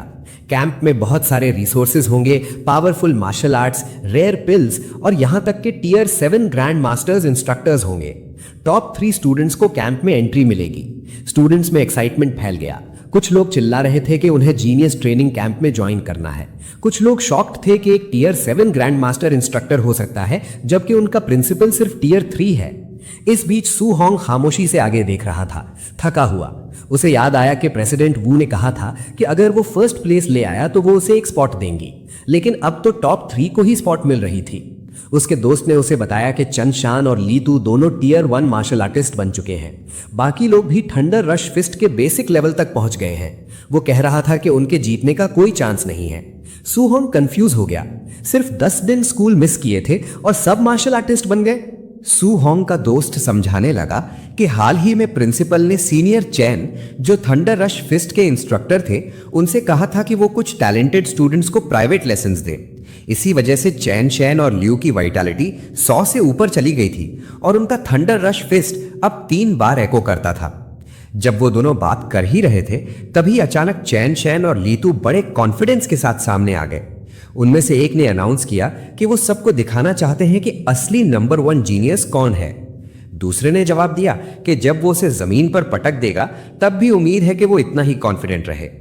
उधर स्टेज से प्रिंसिपल नीचे आ रहे थे तब इंस्ट्रक्टर चैन तियन ने उनसे पूछा कि क्या उन्होंने वो जीनियस ढूंढ लिया जिन्होंने 9 एकोस थंडर रश फिस्ट परफॉर्म किया था। प्रिंसिपल ली ने थोड़ी हैरानी से कहा कि उन्होंने हर जगह सर्च किया पर उन्हें नहीं लगता कि वो लड़का उनके स्कूल का है। ये कह ही रहे थे कि पीछे से शोर सुनाई दिया। दोनों ने मुड़कर देखा। एक लंबा आदमी ब्लैक सूट में 2 लोगों के साथ सामने आ रहा था। ये जैंग मिंग था, वही जिसने सू होंग को स्पीयर टेक्निक सिखाई थी। उसके साथ लिए मिंग और लियान थे। जैंग मिंग ने मजाक में प्रिंसिपल ली को ओल्ड ली बुलाकर पूछा कि वो ऐसे क्यों लग रहे थे जैसे उनकी बीवी भाग गई हो। प्रिंसिपल ने उसे घूर कर पूछा कि वो यहां कर क्या रहा है। जैंग मिंग मुस्कुराया और बोला कि इस साल के स्टूडेंट्स की क्वालिटी कुछ खास नहीं लग रही। फिर उसने बताया कि वो 2 डिसाइपल्स साथ लाए हैं और मंथली एग्जाम के बाद सजेस्ट किया कि फर्स्ट प्लेस स्टूडेंट को स्पार के लिए भेजा जाए। ये सुनकर प्रिंसिपल ली का चेहरा सख्त हो गया। उन्हें पता था जैंग मिंग उन्हें एम्बैरस करने आया है। अगर वो मना कर देते तो इसका मतलब होता कि उनके स्कूल में कोई टैलेंटेड स्टूडेंट है ही नहीं। जैंग मिंग ने हल्का सा हंसकर प्रोवोक करना जारी रखा। बोला कि यहाँ के स्टूडेंट्स तो वैसे भी वीक लग रहे हैं, तो अगर प्रिंसिपल रिफ्यूज करे तो वो समझ सकता है। ये सुनते ही इंस्ट्रक्टर चैन तियन गुस्सा हो गया और बोला कि क्या जैंग मिंग जानबूझकर ट्रबल ढूंढ रहा है। तभी जैंग मिंग का स्टूडेंट ली एन भीड़ की तरफ इशारा करते हुए बोला कि उनके पास एक बड़ी बैड न्यूज है, सू होंग यहां आ गया है। जैंग मिंग थोड़ा कंफ्यूज हो गया। कौन सा सू? वो पूछने लगा। जब उसने स्टूडेंट्स की भीड़ की तरफ देखा उसने अचानक पहचान लिया, पीछे खड़ा सू होंग। जैंग मिंग हैरान रह गया, ये तो वही छोटा मॉन्स्टर है। वो चीख पड़ा। सू होंग शांत खड़ा था, हल्की सी मुस्कुराहट के साथ, जैसे आसपास का शोर उसके कानों तक पहुंच ही नहीं रहा हो। जैंग मिंग के मत्थे पर पसीना आ गया। उसे समझ आ गया कि जिसके बारे में वो बात कर रहे थे वो तो एक्चुअली ग्नोम 1 हाई स्कूल का ही स्टूडेंट था। उसने अपने डिसाइपल्स की तरफ देखा और भी टेंशन में आ गया। वो जानता था अगर लिये यांग या लिये मिंग ने सू होंग से फाइट की तो वो पूरी तरह हार जाएंगे और उनकी बेइज्जती हो जाएगी। इसलिए तुरंत उसने फोर्स्ड स्माइल ली और हाथ हिलाकर बोला कि प्रिंसिपल ली और इंस्ट्रक्टर चैन गुस्सा ना हो, वो सिर्फ मजाक कर रहा था। फिर तो उसने अपने ही डिसाइपल्स को ट्रैश बोल दिया, कहकर कि वो कभी दूसरे स्कूल के स्टूडेंट से कंपेयर नहीं हो सकते। लिये यान और लिये मिंग तुरंत चीख पड़े, हम कंसीड करते हैं। प्रिंसिपल ली और इंस्ट्रक्टर चैन दोनों का गुस्सा आसमान छूने लगा। इतनी सार्केज्म और इंसल्ट उन्होंने बर्दाश्त नहीं की। Next scene, arena. आवाज गजी, match number 666, Su Hong prepare and enter the field. Stand से सू होंग का दोस्त टेंशन में झुककर देख रहा था। उसने अपने साथी से कहा कि सू होंग का पहला ओपोनेंट एक क्वाजी मार्शल आर्टिस्ट है और ये बहुत अनलकी है। उसने सू होंग को आवाज लगाई, लड़ सकता है तू, पर ज्यादा पुश मत करना, स्टार्टिंग मैच में इंजर्ड होना बेकार होगा। सू होंग का ओपोनेंट चैन पंग आगे बढ़कर उसकी तरफ उंगली से इशारा करते हुए बोला कि क्या तुम खुद नीचे उतरोगे या मैं तुम्हें नीचे पटक दूं। वो अपना फिस्ट टाइट करके अटैक करने ही वाला था, लेकिन उससे पहले ही सू होंग हिल गया। एक पल तक कोई समझ नहीं पाया, सू होंग गायब हो गया। अगला पल वो चैन पंग के बिल्कुल सामने था। एक ही स्ट्राइक और चैन पंग हवा में उलटकर दूर जा गिरा। इंपैक्ट इतना स्ट्रांग था कि वो उल्टा घूमता हुआ जोर से ग्राउंड पर क्रैश हुआ। सारी ऑडियंस शॉक में जम गई। एक स्टूडेंट चीख उठा, सू होंग इतना फियर्स कब हो गया? दूसरे बिल्कुल चुप हो गए। सबको एक चीज समझ आ गई, सू होंग ने एक क्वाजी मार्शल आर्टिस्ट को एक ही मूव में हरा दिया। सू होंग बैटलफील्ड के बीच शांत खड़ा था। धुआं उसके आसपास उठ रहा था। उसका पोस्चर रिलैक्स था, लेकिन भीड़ उसे देखकर कांप रही थी। फिर वो दूसरा ओपोनेंट भी हराकर बीच फील्ड में शांति से खड़ा रहा। क्राउन चीख रही थी, सू होंग ने फिर से जीत लिया। क्या वो टियर 1 मार्शल आर्टिस्ट बन चुका है? अनाउंसमेंट हुआ, next match is the final battle. Stands पर इंस्ट्रक्टर चैन कंफ्यूज था। वो सोच रहा था कि ये स्टूडेंट अचानक कहां से आ गया। प्रिंसिपल ली अपने आप को ब्लेम कर रहा था। उसने कहा कि ये उसकी ड्यूटी का फेलियर है कि उसने इतने टैलेंटेड स्टूडेंट को पहले कभी नोटिस नहीं किया। इंस्ट्रक्टर चैन को लग रहा था कि उन्होंने सू होंग को कहीं देखा है, पर याद नहीं आ रहा था। तब उनका ध्यान सेमीफाइनल मैच पर गया, चैन शैन वर्सेस लीतू। दोनों का फाइट इवनली मैच लग रहा था। पता ही नहीं चल रहा था कौन जीतेगा। स्टेज पर लीतू ने चीख कर कहा, हम दोनों सेम टेक्निक यूज करते हैं, 3 एकोज थंडर रश फिस्ट। अगर तुम्हें जीतना है तो अपना स्ट्रॉन्गेस्ट मूव यूज करना पड़ेगा। लीतू लाइटनिंग स्पीड से आगे बढ़ा, thunder rush fist full force के साथ। चैन शैन घूमकर ब्लॉक करता है। फ्लोर पर हवा के झटके फैल जाते हैं। चैन शैन गुस्से से गरजता है और उसके फिस्ट के आसपास आग फूट पड़ती है। वो चिल्लाया, ध्यान से देखो, स्कूल का असली नंबर 1 मैं हूं। स्टूडेंट्स शॉक में, एट्रीब्यूट एक्सटर्नलाइजेशन इम्पॉसिबल। चैन शैन ने फायर एट्रीब्यूट एक्सटर्नलाइज कर ली। फायर एट्रीब्यूट थंडर के बाद सबसे पावरफुल माना जाता है। लीतू शांत स्मर्क के साथ आगे आया। मेटल लाइक एनर्जी उसके हाथ के आसपास घूम रही थी। उसने बोला, एट्रीब्यूट एक्सटर्नलाइजेशन कोई बड़ी बात नहीं, कोई भी कर सकता है। ऑडियंस फिर शॉक, लीतू भी एक्सटर्नलाइज कर सकता है? मेटल एट्रीब्यूट, वो तो फायर से भी ज्यादा पावरफुल होता है। लीतू ने चार्ज किया। मेटालिक एनर्जी की चेन्स उसके फिस्ट्स के आसपास घूम रही थी। उसने अनाउंस किया कि वो भी अपनी रियल पावर दिखा रहा है। उसके पंचेस 5 एकोस के साथ गूंजे। चैन शैन स्टन रह गया। 5 echoes thunder rush fist. Next moment Litu का स्ट्राइक सीधा उसके चेस्ट में घुसा और एक्सप्लोसिव फोर्स के साथ चैन शैन को दूर फैसाल दिया। अरीना का फ्लोर हिला दिया। व्यूइंग प्लेटफॉर्म पर प्रिंसिपल ली और इंस्ट्रक्टर चैन दोनों की आंखें फैल गईं। प्रिंसिपल ली मटर्ड, लीतू ने अपनी स्ट्रेंथ कितनी गहरी छुपाई थी। इंस्ट्रक्टर चेन ने कहा कि सिर्फ 10 दिन के अंदर लीटू ने एट्रीब्यूट एक्सटर्नलाइजेशन मास्टर कर ली और थंडर रश फिस्ट को भी माइक्रो लेवल तक ले गया। दोनों अग्री करते हैं कि लीटू का टैलेंट सच में एक्सेप्शनल है। प्रिंसिपल ली ने गहरी सांस लेकर बोला कि फाइनल मैच देखने की जरूरत ही नहीं। Micro level thunder rush fist, ऊपर से मेटल एट्रीब्यूट। उन्हें लगता था कि सू होंग के जीतने के 0 चांसेस हैं। इंस्ट्रक्टर चेन ने कहा कि अगर सू होंग ने कोई गाइडेंस टेक्निक सीखी होती और थंडर रश फिस्ट भी मास्टर की होती, तब शायद उसके पास एक चांस होता। तभी जैंग मिंग आगे आया और बड़े कॉन्फिडेंस के साथ सीधा बेट रख दिया। 50,000 का दाव कि सू होंग फर्स्ट प्लेस ले जाएगा। प्रिंसिपल ली और इंस्ट्रक्टर चेन दोनों शॉक हो गए। प्रिंसिपल ली ने हाथ झटकते हुए पूछा, तुम पागल हो गए हो क्या? सू होंग अच्छे से लड़ता है, पर बिना गाइडेंस टेक्निक के वो कैसे जीत सकता है? इंस्ट्रक्टर चेन हंस पड़ा और बोला कि अगर जैंग मिंग इतना पैसे देने आ रहा है तो वो खुशी खुशी लेने के लिए रेडी है। Final battle announcement. अनाउंसर की आवाज गूंजी, final battle number 01 Litu versus number 666 Su Hong. Stadium में स्टूडेंट्स चीखने लगे, क्या सू होंग चैंपियन बन जाएगा? लीटू हारना नहीं चाहिए। दोनों फाइटर्स सर्कुलर स्टेज पर सामने सामने खड़े हो गए। मैच शुरू होते ही लीटू ने कॉन्फिडेंस के साथ बोला कि सू होंग बहुत लकी है। अगर उसका पहला मैच चेन शान या उससे हुआ होता तो फाइनल्स तक कभी नहीं पहुंचता। सू होंग शांत खड़ा था। उसने अंदर ही अंदर सोचा कि इतने सारे फेरोशियस बीस्ट से लड़ने के बाद यहाँ के स्टूडेंट्स उसे काफी वीक लगते हैं, लेकिन अब आखिर उसके सामने कोई दिलचस्प ओपोनेंट आया था। लीटू ग्रिन करते हुए आगे बढ़ा, बोला, फाइनल्स तक आ गया, इसका मतलब तुम स्कूल के सेकंड स्ट्रॉन्गेस्ट हो। सू होंग ने सीधा पूछा, और फर्स्ट कौन है? लीटू ने जमीन पर जोर से पैर पटका और गरज कर बोला, मैं। और फिर वो लाइटनिंग जैसी स्पीड से अटैक करने के लिए रश हुआ, कहकर कि एक ही मूव में वो उनके बीच का फर्क दिखाने वाला है। ऑडियंस चिल्ला पड़ी, क्या लीटू स्टार्टिंग से ही 5A को थंडर रश फिस्ट यूज कर रहा है? खत्म। ये मैच तो शुरू होते ही ओवर हो गया। लेकिन सू होंग की आंखों में गोल्डन लाइट चमक उठी। उसके अंदर से पावरफुल एनर्जी भरने लगी। अगले ही पल उसकी मुट्ठी से आग फूट पड़ी और वो फुल स्पीड से आगे बढ़ गया। उसने सिर्फ इतना कहा, मैं बस देखना चाहता हूं कि मेरा फिजिकल बॉडी लिमिट कहां तक जा सकता है। स्टूडेंट्स और ज्यादा पैनिक करने लगे। सूहोंग पागल हो गया है, डॉज भी नहीं कर रहा, रेफरी जल्दी जाके उसे बचाओ। दोनों फाइटर्स बीच स्टेज से टकराए। एक एक्सप्लोसिव झटका अरीना में गूंज उठा। शॉक वेव्स चारों तरफ फैल गई। वो बार बार टकराए। हर कोलिजन से हवा में धमाके जैसे एनर्जी बर्स्ट्स फैल रहे थे। सूहोंग बिना पीछे हटे गली 2 के थंडरस ब्लोज डायरेक्टली मीट कर रहा था और इम्पैक्ट से पानी जैसी चेन्स और स्पार्क्स हवा में बिखर रहे थे। ली 2 की कहानी तो रुक ही गई। उसने हैरान होकर देखा कि सूहोंग ने उसके 5 एको थंडर रश फिस्ट को सिर्फ 5 पंचेस में न्यूट्रलाइज कर दिया। दोनों एक बार फिर टकराए। एनर्जी स्टॉर्म उनके आसपास घूम रहा था। ली 2 के दांतों से आवाज आ रही थी। वो सोच रहा था, क्या ये लड़का इंसान भी है? हर पंच इतना हैवी कैसे है? स्टैंड्स में स्टूडेंट्स की आंखें खुली की खुली रह गई। सूहोंग के टीचर हरगिज बिलीव नहीं कर पा रहे थे। उन्होंने कहा, वो कोई मार्शल स्किल यूज ही नहीं कर रहा, फिर भी ली 2 जैसे फाइटर के साथ बराबर लड़ रहा है। सूहोंग का दोस्त चीख उठा, सूहोंग की स्ट्रेंथ तो हद से ज्यादा टेरिफाइंग है। प्रिंसिपल ली और इंस्ट्रक्टर चेन दोनों स्टंट थे।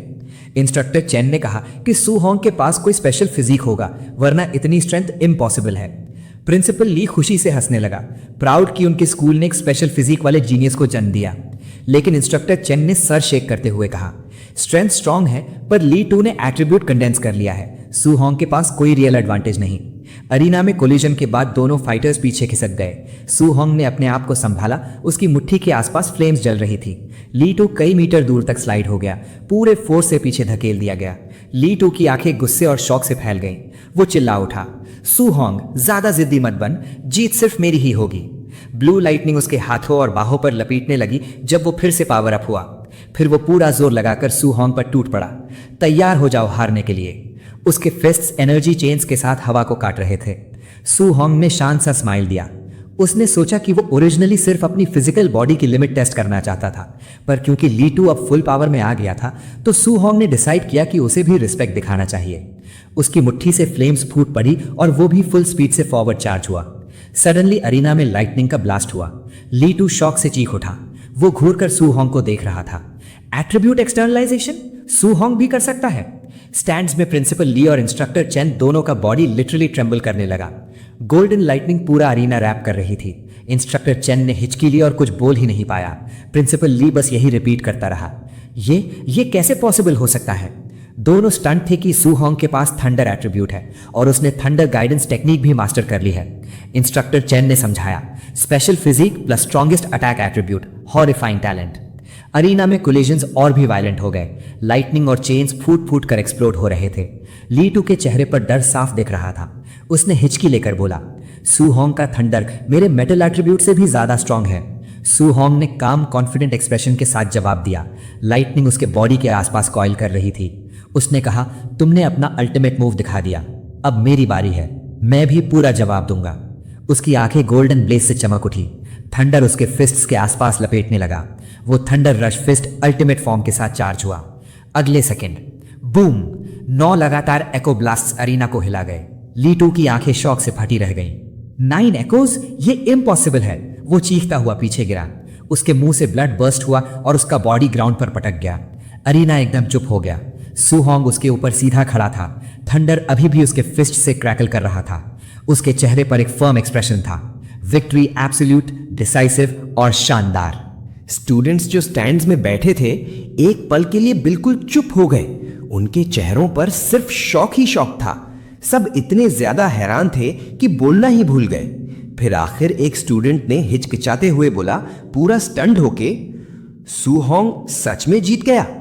इस बात के साथ ही पूरा अरीना फट पड़ा। उत्साह से भरे लड़कों ने जोर जोर से चिल्लाना शुरू कर दिया कि सूहोंग ने परफेक्ट रेल्म अचीव कर लिया है। Thunder rush fist 9 echoes. लोग पागलों की तरह चीयर करने लगे।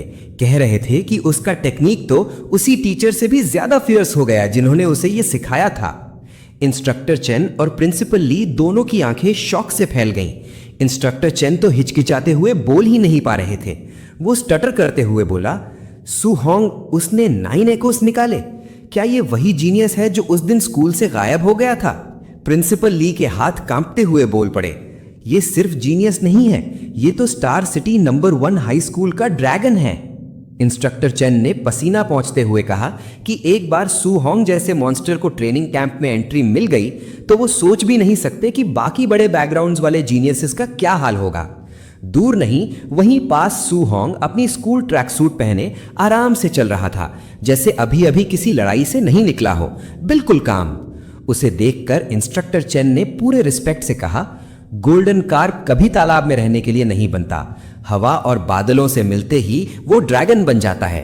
स्टार सिटी सू होंग के लिए सिर्फ एक छोटा सा पडल है। प्रिंसिपल ली ने पूरे कॉन्फिडेंस के साथ सर हिलाया। उन्होंने कहा, इस बार के ट्रेनिंग कैंप में सू होंग जरूर गहरी खाई से उभरकर आसमान तक उठने वाला ड्रैगन बनेगा। मैजिक सिटी, इंपीरियल कैपिटल और 10,000 रेसेस का बैटलफील्ड वही असली जगह है जहां सू होंग जैसे मॉन्स्टर सबसे ज्यादा चमकेगा। अगर तुम नेक्स्ट पार्ट मिस नहीं करना चाहते हो तो अभी चैनल को सब्सक्राइब कर लो और वीडियो को लाइक करना मत भूलना। Thanks for watching.